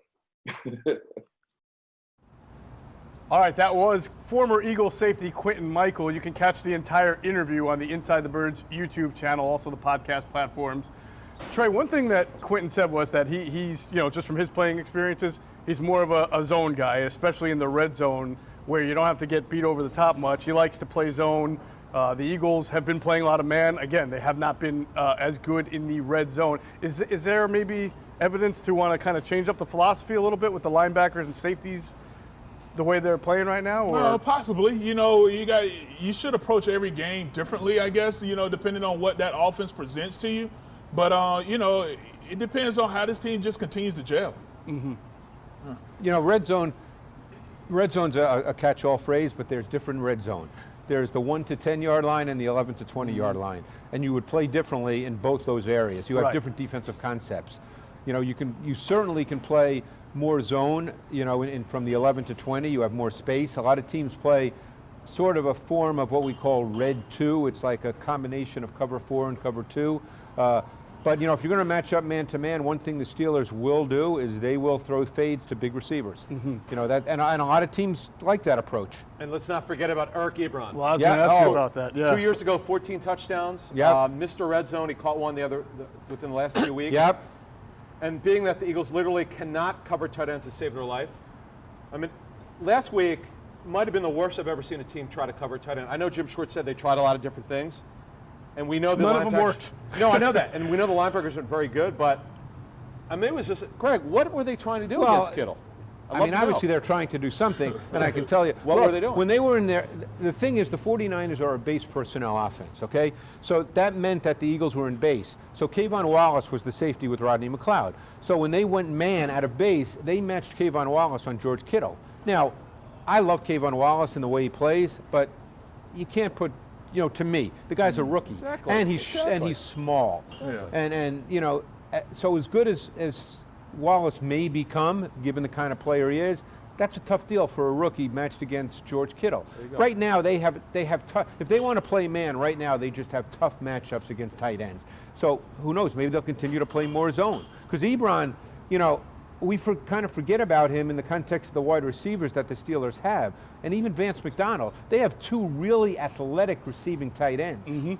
God, Vance McDonald's been in the league for a while now. He's a guy who doesn't catch a lot of balls, but the funny thing with him is they're usually run after the catch. He's had some great plays. 50, 60, 70-yard touchdown catches. It's crazy where it's a dump-off pass. He's got great vision. He's built like Jason Witten, by the way. I saw him at the Senior Bowl very many years ago. He's a good football player. He can run, too. Yeah.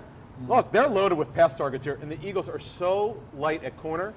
The advantages are clearly here with Randy Fichtner, the OC, versus the Eagles' defense, which is beat up, and they're not good at linebacker, and you could expect it once again.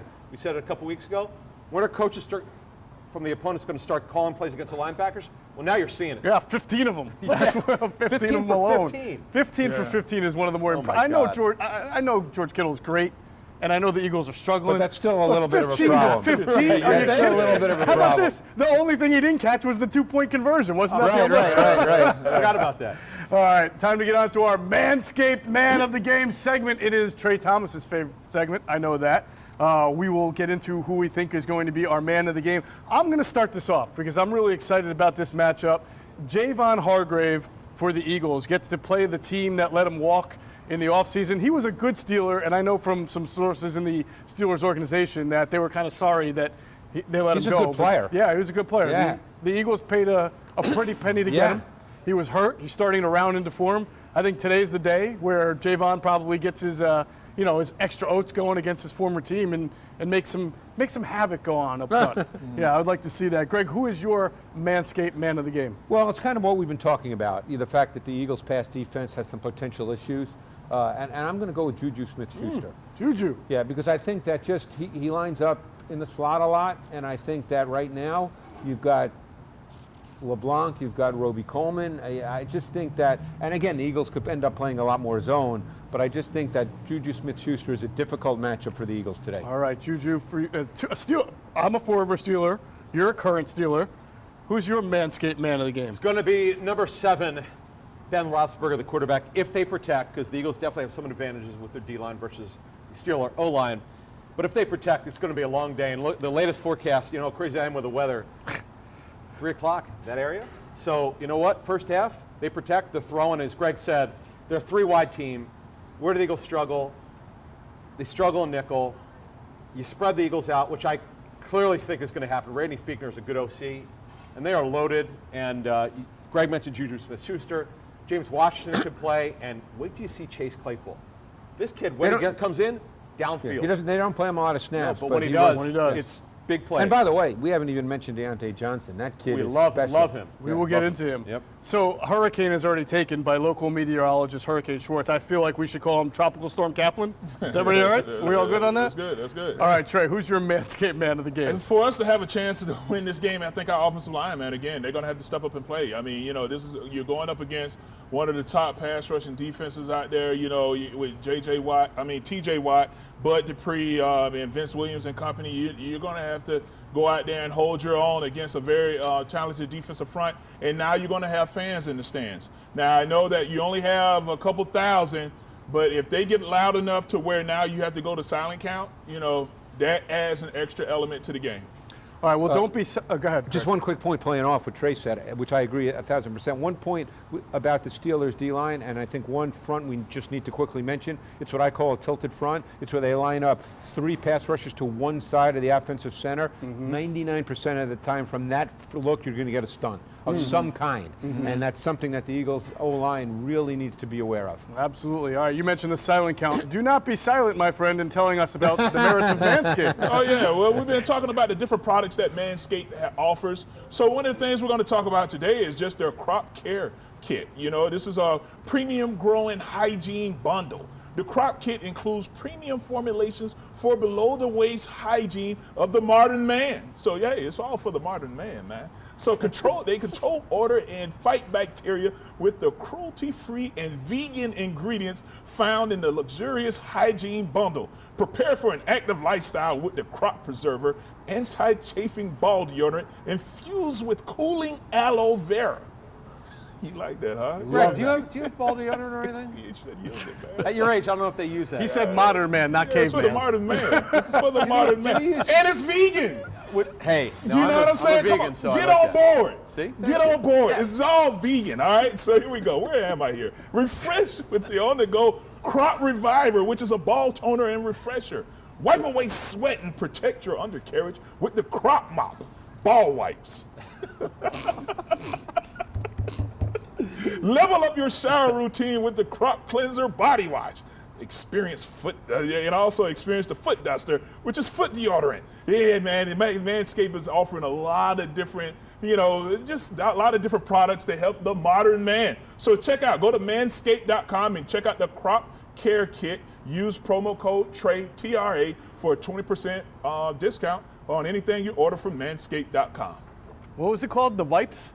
Yeah, the ball wipes. Ball wipes. Yeah, well, it's called the Crop Mop, which is, ball wipes. Yeah, man, well, just in case of on the go. Might see some ball wipes just in case today. you need to freshen up. Yeah, you might see some ball wiping today with the rain expected Possibly. maybe in Pittsburgh. You got to keep the ball dry, right, Greg? True. Yeah, absolutely. You got to keep the balls dry. Greg's like, I want no part of this.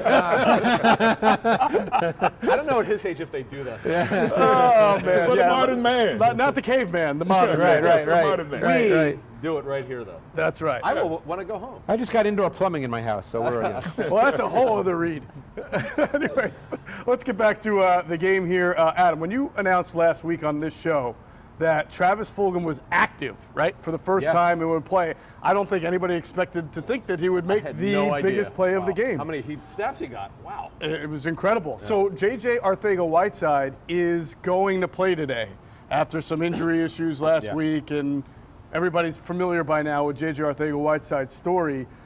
Who's going to play the X? Who's going to get the most snaps? How does this work? This is just an educated guess because he did well. I know he only had 3 targets. He only caught 2 catches. But the 15-yard route was very, very good. It's got to be Fulgham, and then you work Arcega-Whiteside in back of him. And the thing about Arcega-Whiteside, we forget about this. The area where the Eagles thought he would have an impact initially was in the red zone because of his size, where he could win. There's got to be some way he could win. And Greg has really outlined the Steeler defense well, but he is 6'2". He has size. Use it. Use it in the red zone. At least use it there. Well, isn't that what they kind of do? It feels to me like they use him as a blocker in some of their outside zones and other runs, more so than a receiver when he's on the field. It's not been much lately, but that to me is what stands out about how they use him. Does that send a message to you guys that it's going to be Fulgham mostly at the X and that JJ's got to be mixed in and try to contribute in some way? Yeah, I think it's going to be a mixed JJ in, just see what he can give you. I'm really pulling for JJ just because he was such a high draft pick. And, and a lot of people are down on him right now just because, and he put this on himself. When you come out there, and you have the type of showing in these, lack of showing in the times that you've been called on, and especially when you have Metcalf that's out there just lighting the world on fire, and, sometimes the stage, man, this stage can get and the lights can melt players, and I hope that this is the type of player that can bounce back, man, and show that he was worth the draft pick and that he's someone that deserves to be on this level. I talked to the Stanford coaching staff about him, and they thought that his last year at Stanford, he did show some suddenness, but they know that he's not an elite athlete.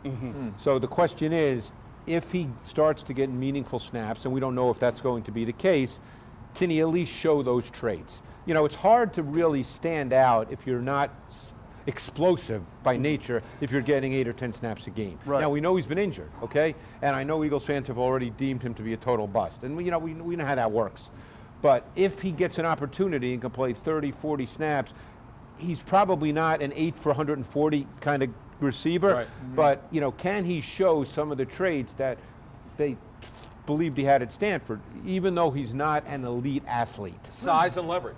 Yeah, And leverage. yeah. But The other, I'm sorry, go ahead. Stanford told this to our team, and we still, you know, because most of the time, universities are kind of up front with the scouts, and they say, hey, man, you know what? Hey, he showed some suddenness, but, you know, he's not the best athlete. It's the tape. Yeah, I know, but Yeah. The other thing, which would be interesting if they end up going with Fulgham or at the X, is I would like to see Hightower at the Z, because I'd like to see him as a movement receiver, so you can put him in motion and let him get free access off the line to use his speed. Because Hightower's a speed guy. Right. You know, he's not ready to be an X in the NFL. He may never be an X, you know, because he's 189 pounds at the combine. He's never going to be 210. Now, you hope he just gets stronger, but he's never going to be 210. Here are your inactives. All right. Pretty much what we expected. Nate Sudfeld, Deshaun Jackson, Jeffrey, Maddox, Jason Huntley, Casey Toohill, and Hakeem Butler. So, as expected, Quez Watkins is active. Yep.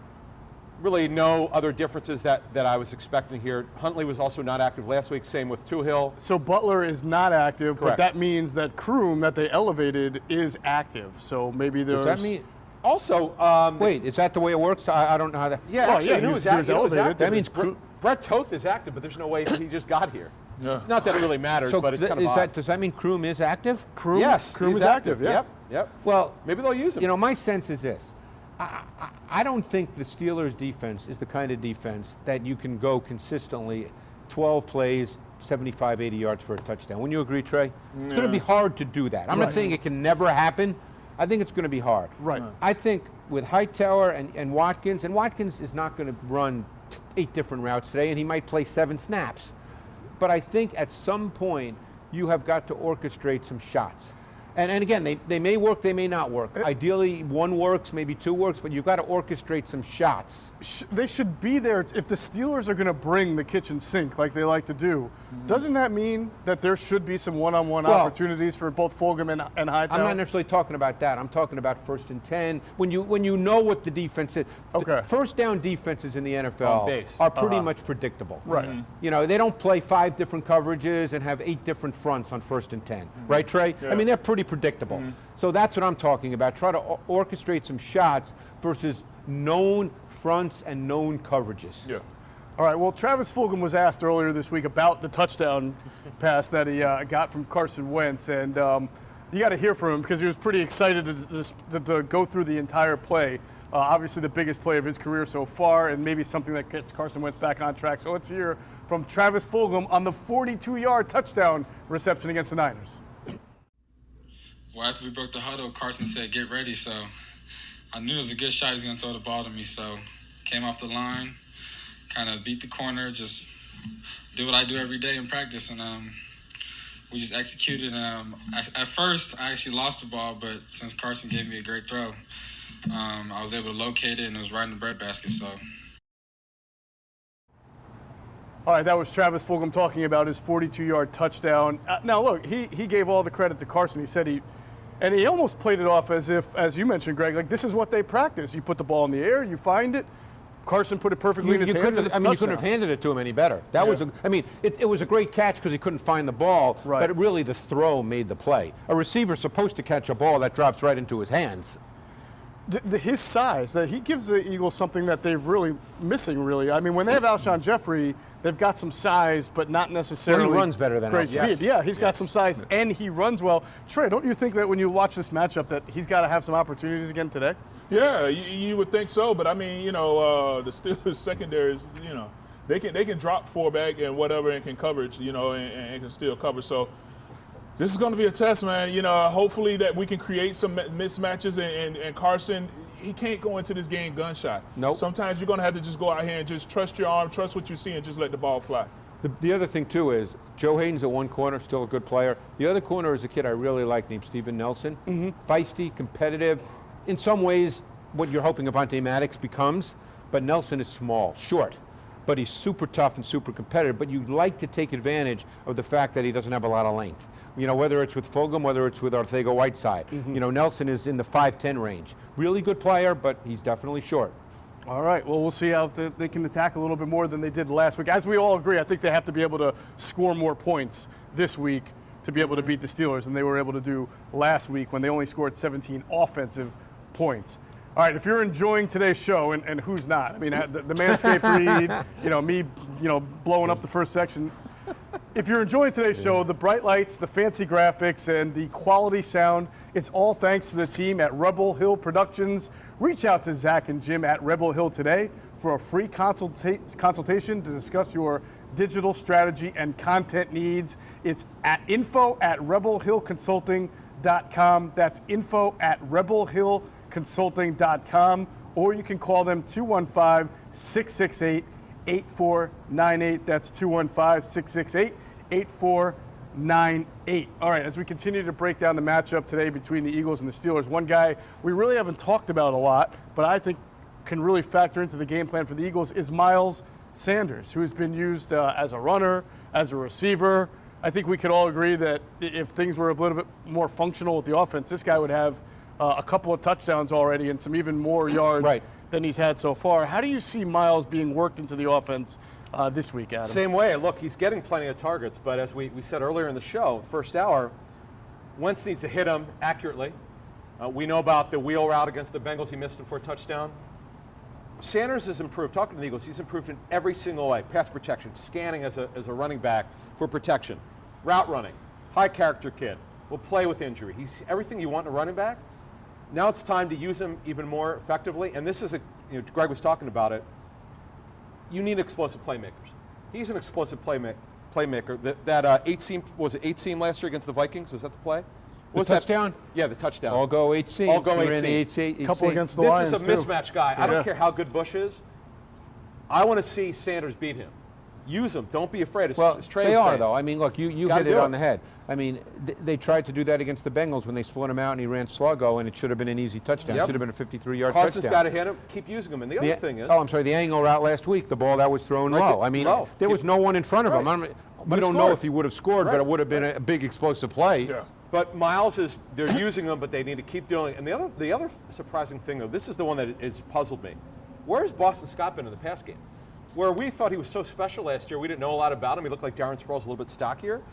They need to get him involved and use every guy that you have who's active today, because you're going to need it. Yeah. Why do you think Boston Scott and the screen game is not there? And then on top of that, Trey, why is Miles Sanders not in the game in the last few minutes when you're trying to run out the clock? I mean, he can break one, get a first down, force the opponent to call an extra timeout. Well, right out the gate, we suck at running screens. We've been struggling at running screens all season. This is something that we've been struggling at for the past couple of years. I think the timing of it, when we have to release, is not good. I don't think we do a good job of hitting our landmarks. And also, you see our guys when we get out there. I did a breakdown on this in my last Trench Talk Friday that I released Friday. Our screens versus San Fran screens. So let's just look at San Fran screens. When you see us, we get out there, we get out to our guys, and we stand up. We're standing up trying to block our guys. When you saw San Fran get out there, you saw big bodies getting out there, and they cut the DBs. They cut the secondary players. That was the one play where you saw Slade go down, and everybody, oh my God, that was a dirty play. No, that's what you're supposed to do as offensive linemen when you're out there running the screen game, because when you're standing up, you're dictating to the running back how we want you to run. But if you go out there and you just cut at the knees, then that makes the defenders have to make a decision. You're going to choose knees or make the tackle. And 9 times out of 10, the defender are going to choose knees. And so now you get them to loop the drop. And then now that running back, he's able to go ahead and make something happen. But I think, one, it's the timing of getting out, and then we don't get to our landmarks and cut on when you get to that second level. See, to me, that's the point, because offensive linemen have specific assignments on screens. Depending on this called screen, someone has the force player, someone has the alley player. You got to get to those people. You know, it's not the receiver's fault most of the time. It's if you're getting to who you're supposed to block based on what the defensive look is. Didn't the Eagles used to do that? They used to be really good. I have images of Kelsey getting out in front and cutting on guys trying to get.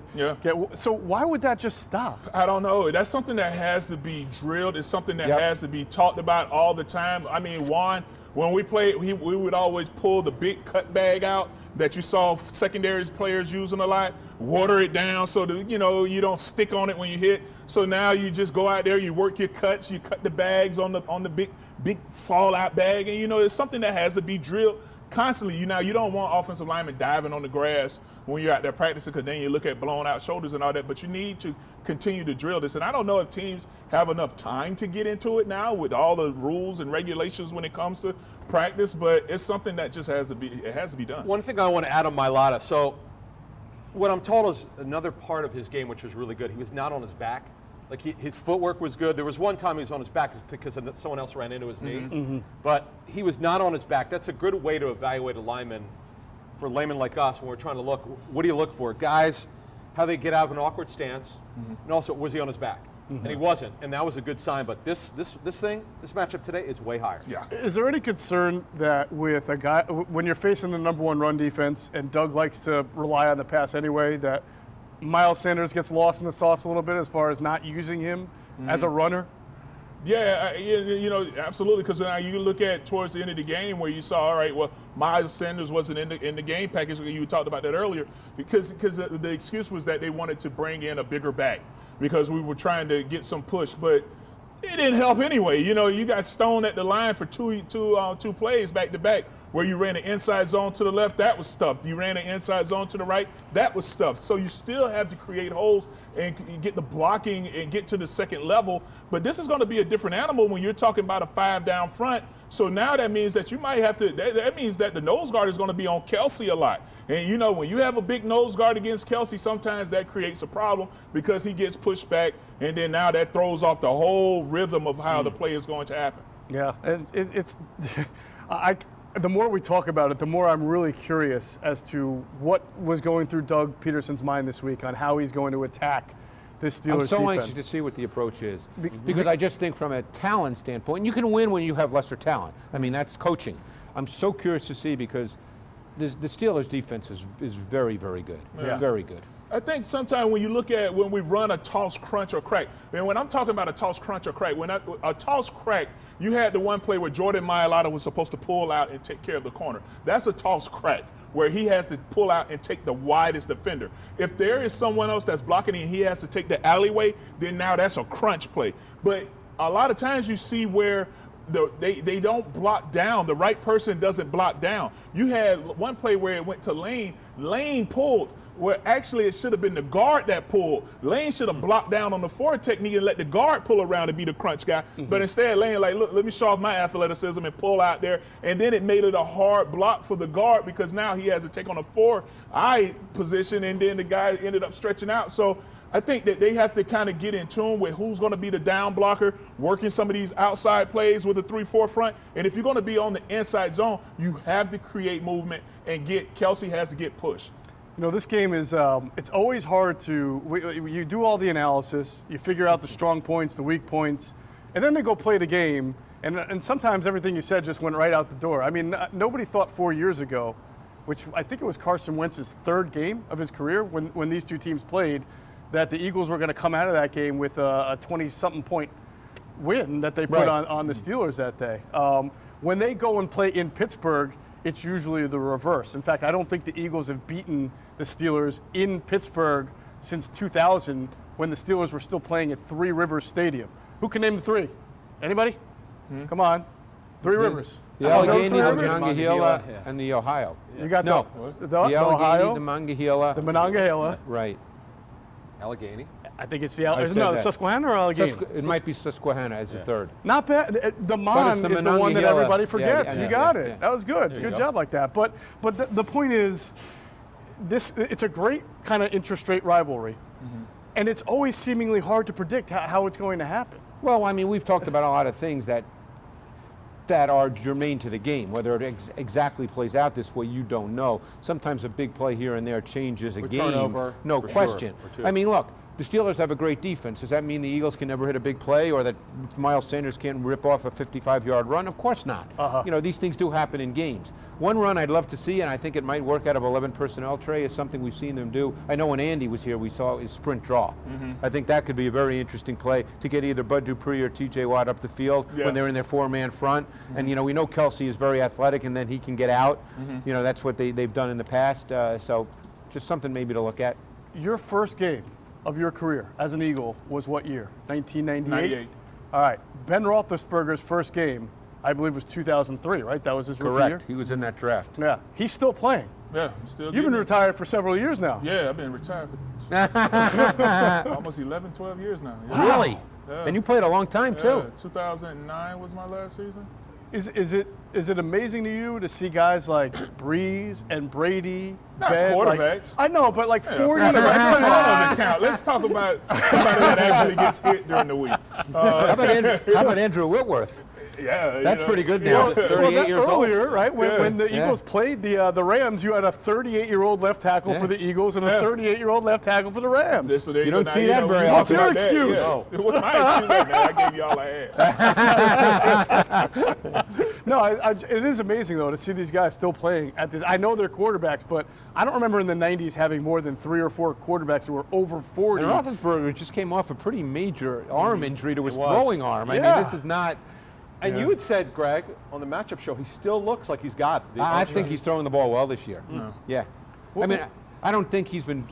Well, first of all, I never saw Roethlisberger, and this was my thought, and I discussed it with some quarterback people who agreed.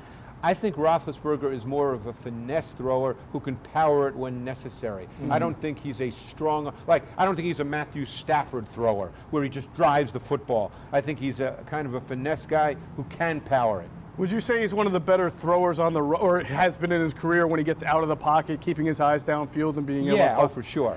Yeah. But I wouldn't say he's not a runner. I mean, even though through the years he's made running plays, I would say he's more of a pocket mover to find space to throw, as opposed to a guy that, you know, I don't think you have to spy Ben Roethlisberger. Yeah. No, but similarly, I feel like that's how Carson Wentz was described a lot in his career, as a guy who wants to play from the pocket but has the ability to get out and make things happen. I don't know if Ben has been more explosive than Carson, especially Carson's earlier in the year, but he's always seemed to have a good sense for when it's collapsing around him and how to navigate around. And he's hard to bring down. Yes. He's somebody with a big body, hard to bring down, and he can extend the play.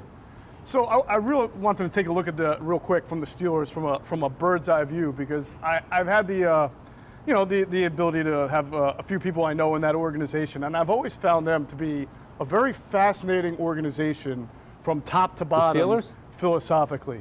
They draft extraordinarily well, and one of the things that especially receivers, linemen, running backs, yeah. especially wide receivers. One of the things that I've been told about them is that linebackers too, which they obviously deem as important. Their front office construct is very interesting. Kevin Colbert, who has been their GM forever, for a long time, is from Pittsburgh. Their top personnel guy, his name is Brandon Hunt, their top scouting guy, from Pittsburgh.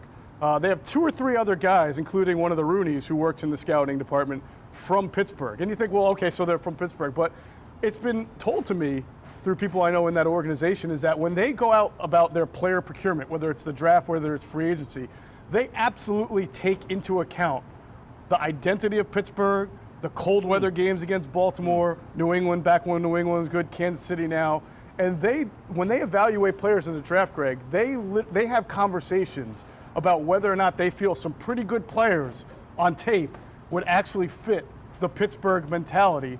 And I don't know that every organization has that kind of adaptation in their mind. And they're so good. I mean, in all honesty, I can't speak to that. I mean, obviously the Steelers, based on what you're saying, do that. I think every team likes to feel that they have an identity for the kind of player that they want. Some teams are better at procuring those players than others. But I think every organization feels, hey, this is our kind of player. Now, the Steelers, we talk about wide receivers, we talk about linebackers. They've done a nice job at certain positions, clearly. But yeah, they've done a good job for them. I'm sure we could go through and find out mistakes they've made too, like every team. Right, but they're when Ben's healthy, I mean, they've been competitive even last year, 8-8 with Duck Hodges having to start at quarterback was one of Tomlin's best coaching jobs. Almost 90% of their best talent is homegrown. Right. Whether it's Connor, whether it's Smith-Schuster, right? Whether it's Dupree, Watt, Cam Hayward, and then the guys they do bring in, you mentioned Hayden and Ebron are kind of those savvy veterans who can come and add. They don't spend any money in free agency. I mean, he's a great player. And they're willing also to walk away from players. Emmanuel Sanders, which was a surprise when it happened, he's had a good career, but they're willing to walk away from players as well. And one thing they also do, which is most teams don't do this, they ask players, or actually it's their decision, they will not negotiate a player's contract until his last year or until after it's going to set to expire, and they get it done before March hits. They don't do what the Eagles do, which a lot of teams like to do what the Eagles do. They wait till after 3 years and they extend. That's not what the Steelers always do. They do it a little different. I remember when they went through their little issues, obviously, with Antonio Brown and Le'Veon Bell, separate contract things, but people were like, oh, here we go, the demise of the Steelers, and now 2 years later, they've got Juju, they've got Connor, they've got other weapons. They're 3-0. Yeah. But they've historically just been a nasty defense. Yeah. Just from jump. I mean, when you talk about Mean Joe, what was it, Too Tall Jones or Mean Joe? Mean Joe Green. Mean Joe Green. I mean, the Steel Curtain, man, and then even back and then Blitzburg. Kevin Green Kevin Green, Greg Lloyd, and I mean, You played against those guys, right? My rookie, So Greg Lloyd was another nice guy on the field. Really nice guy, very nice guy, and then you had Harrison. I mean, this has just been historically a nasty defense to go up against. And again, they keep finding, James Harrison was a find for them, but the positions that they really excel at, as Adam mentioned, they're able to move on and just it's next man up for them. Right. I think every organization wants to have that kind of identity and that kind of ability to just manufacture homegrown talent. But I don't know if even good teams like the Ravens and the Seahawks who draft well, I don't even know if they're in the Steelers' boat for being able to do that. I mean, you go through their wide receivers, it changes every year, and they're all good. The Steelers, Jeff, don't really get very involved in free agency. If you look at homegrown players, as you were talking about, they're in the bottom half of players they've gotten from other teams.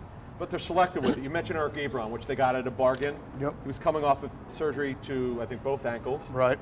He's helped them already. Hayden. Joe Hayden, now that was a trade. That was an interesting one because from the same division. Right.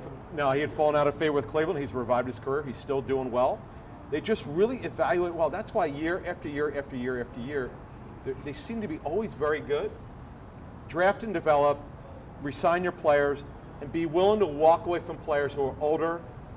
And then, of course, there's the Antonio Brown, which is a little bit different. Yeah, and I'd say, to sum it up, I think they have an identity. And I always ask for organizations, when we talk about the Eagles or any NFL team, what's your identity? How do you put your team together? Organizations like to think they do. Right. Some it's more defined from the outside than others, but every organization likes to feel they have an identity. All right, you guys ready to kind of get into the prediction part? I know it's everybody's favorite part. My favorite Let's do part. it. One of these days, I'm getting it right. You and I have not gotten it right yet. No, I got to go away from your pick. Whatever you have to tell me your pick, so I can just go the opposite way, and we'll see what happens. All right, remember this segment is brought to you by DraftKings, also presenting the show. Week 4 of football is in the books, and now it's time to review the tape and get ready for Week 5. There's no better place to get in on all the action than with DraftKings Sportsbook, America's top-rated sportsbook app. To add to the excitement of Week 5, DraftKings Sportsbook is bringing back their can't-miss offer. If you haven't tried DraftKings Sportsbook yet, head to the App Store now because you don't want to miss this. DraftKings Sportsbook is giving all new users the chance to receive a sign-up bonus up to $1,000 on top of that great sign-up offer. DraftKings offers great odd boosts every Sunday to help you make it rain. Don't worry if football's not for you because they're giving all you basketball fans a 200% profit boost on any basketball market once you sign up. DraftKings is safe, reliable, and secure, making it easy for you to deposit and withdraw your money at your convenience. So download the top-rated DraftKings Sportsbook app now and use promo code ITB when you sign up and get up to $1,000. That's code ITB to get a sign-up bonus up to $1,000 For a limited time only at DraftKings Sportsbook, must be 21 or older, Pennsylvania only, in partnership with Meadows Racetrack and Casino. Bonus comprised of a first deposit bonus and a first bet match, each up to $500. Deposit bonus requires 25 times playthrough. Restrictions apply. See DraftKings.com/sportsbook for details. Gambling problem? Call 1-800-GAMBLER. One thing on DraftKings, we also have our fantasy contest. That's right. Yeah, That's right. There are less than 10 spots left. I won it a couple weeks ago. Our daily fantasy league. Our daily fantasy game, so make sure you sign up. All the links are from our Twitter feeds. All right, before we get into like the score and everything, I just want your feel for how this game is going to go. Adam, the complexion of this game will be what? This one is a little bit harder because just extrapolating what Greg was talking about and Trey breaking down the offensive line issues, the challenges the Eagles have, the Steelers should dominate this game. But as we were talking about, every once in a while something happens. If the Eagles don't turn it over, they could stay within 7 or 10 points. My issue, though, is the Eagles' secondary, where they're very light at corner. They just don't match up very well. The Steelers can absolutely spread them out. That's what I've said all week with Randy Fichtner, their OC. I think it's a mid-40s type game. Okay. There'll be some pass, some run, but the Eagles do generally, although they took a powder against the Rams, they are a pretty good run defensive team. But that forces you to throw a little bit, and that's where the Eagles struggle. Troy, if the Eagles win today, they did what? They protected well. Okay. Yeah, I mean, they came out there, they protected well, and Carson wasn't gun shy. He was able to let it go. And I think when you look at the defense side of it, they played with some energy. I think having the fans in the stadium is something that this team has absolutely been missing, especially when you go back and you look at how they played in this last game. Whenever they made a turnover or they got something going, they went and found that little action camera little thing that was down there in the end zone and where they could go out there and flex and show off. And this is the team. This is the type of team that needs that for them to go out there and play. They minimized, if I could respond Yeah, to I the was same gonna ask you question, the they minimized the explosive plays in the Steelers' passing game. Mm-hmm. Right. Because the one thing, I don't think, I mean, not the one thing, there's many, but one thing that can happen is the Steelers hitting big explosive pass plays. And by that, I don't mean 80-yard touchdowns, but I mean 25, 30-yard pass plays, because they've got the weapons to be able to do that, and Roethlisberger can do that. For me, it's turnovers. I think it's no coincidence the Eagles got that win last night against the on-the-road primetime game because they got 3. Yeah. They hadn't been getting 3 takeaways in any of the games before that. And when you're underhanded and you got to beat a team like Pittsburgh, you got to give your offense a little help and flip the field. If the Eagles can get a few turnovers today, I think they give themselves a much better chance of winning. Just one final point, and this is, you could say this about any game, but I think assuming the Eagles can get to the red zone, they've got to score touchdowns. Yeah. And whatever that means from a schematic, Right. this might be a case where from a schematic standpoint, you've got to do some interesting things, not run your normal red zone stuff. It's like we saw Andy Reid run against the, who did they just Patriots. beat? The Patriots, Yes. where you whip out different kinds of plays. Mm-hmm. That's actually the only way they upset them. As we thought Peterson and their staff did a great job, and Jim Schwartz did a great job. They got to take it to another level because you're playing a much better football team this week. You kind of got to empty your playbook here. You got to trust the younger players, Watkins, for whatever he can do. Right. Mm-hmm. Fulgham was a great story. Sanders, Boston Scott, all these guys, just trust them and empty it because you're facing a defense that is obviously the best in the National Football League where there's no weakness. Right. All right, well, we'll get to your predictions in a second. Before that, I want to let you guys know, on DraftKings right now, Eagles are getting 7.5 points.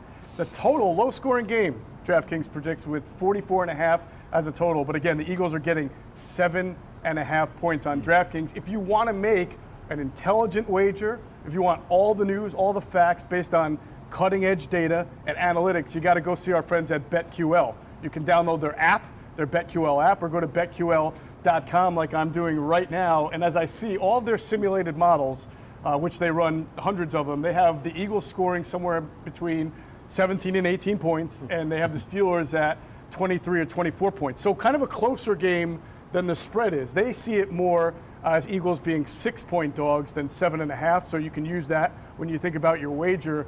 And they also note that Doug Peterson is 12-2 as a head coach when he's facing a team that's allowing 90 or less rushing yards per game. So what they're saying is when he goes up against a team that's good at stopping the run, he throws, and in general, he's been very successful at 12-2. They've also let us know that the sharp money is on the Steelers, not surprisingly, last week it was on the Niners, but this one at 83%. And so check them out at BetQL.com.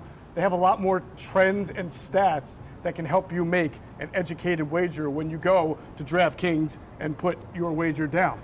So time for you guys to wager up. All right. Oh, by the way, with BetQL, 20% off your subscription if you use the promo code BIRDS20. Whether you're using the app or the website, 20% off a sign up using BIRDS20 as a promo code. So I will start with you, Greg. How do you see this game? I was going to try to say something cute and funny, but I'll leave that alone. We're at the end here. Well, your mask is off, so go ahead. What's that? Never mind. I mean, I probably see it based on kind of the chalk here. I mean, I think you're dealing with a Steelers team that's just better. I think the Eagles would have to play really high-level, mistake-free football. I'm at this point of the season, going into this week 5. I don't feel comfortable right now, and I hate making predictions, as you guys know. That's not what I do. I'm a process guy. This is why we like making you do it so Right. much. It's like you can feel I'm breaking out in a cold sweat now, doing this. Trying to have some Manscaped stuff for that. Yeah. So, I'm going to pick the Steelers to win 31-17. All right, Steelers 31, Eagles 17. Trey Thomas. Oh, man, you know what? Hey, man, I'm going Birds, man. I'm going Birds. Trey's going Birds. Just going Birds. I think that, last week was something to build on with just the energy. You're going to have fans in the stadium, and this team needs the fans. For whatever reason, they need fans. They need somebody to play for. So I think that, now I'm not putting my money on this team, but I think that they can pull this off. I'm curious, because you think the Eagles win, can you kind of give me a score that do you think high scoring? Do you think it's a high scoring or low scoring game? I think it's going to be a low scoring game, but I think our defense is going to come out there, and I think they're going to come to play. I think coming out there, having these sacks, I think they're going to have a type of energy that they need. Having fans in this stadium, I think is going to prove big for this team. All right, Eagles for Trey. Yes. Steelers for Greg. Adam, break the tie. Steelers 27-17. I just think the Eagles secondary is the issue. Also, their inability to cover the tight end. Higbee got him for 3. Logan Thomas, they decided not to cover him for 1. And Kittle almost set an NFL record, top 4 in NFL history of targets, conversion to catches. There's no reason to think they're going to cover Eric Ebron. So for fantasy, also, I like Eric Ebron. All right, fantasy, Eric Ebron, of course, because he's going up against an Eagles tight end. Why wouldn't you? I'm going to go with our friends at BetQL. They think it's more of a 6-point game, and that's exactly what I see. A close game that the Steelers will win at the end, 26-20. So that's 3 Steelers, 1 Eagle, but the one who said Eagle has been the one who's been more right this year. So good news for you Eagles fans. All right, thanks everybody for watching Inside the Birds pregame live. We'll be back again next Sunday, same time for the Eagles-Ravens. Keep it here. I want to thank our friends at DraftKings, Manscaped, BetQL, and of course the great team at Rebel Hill Productions. Enjoy the game, everybody. Take care.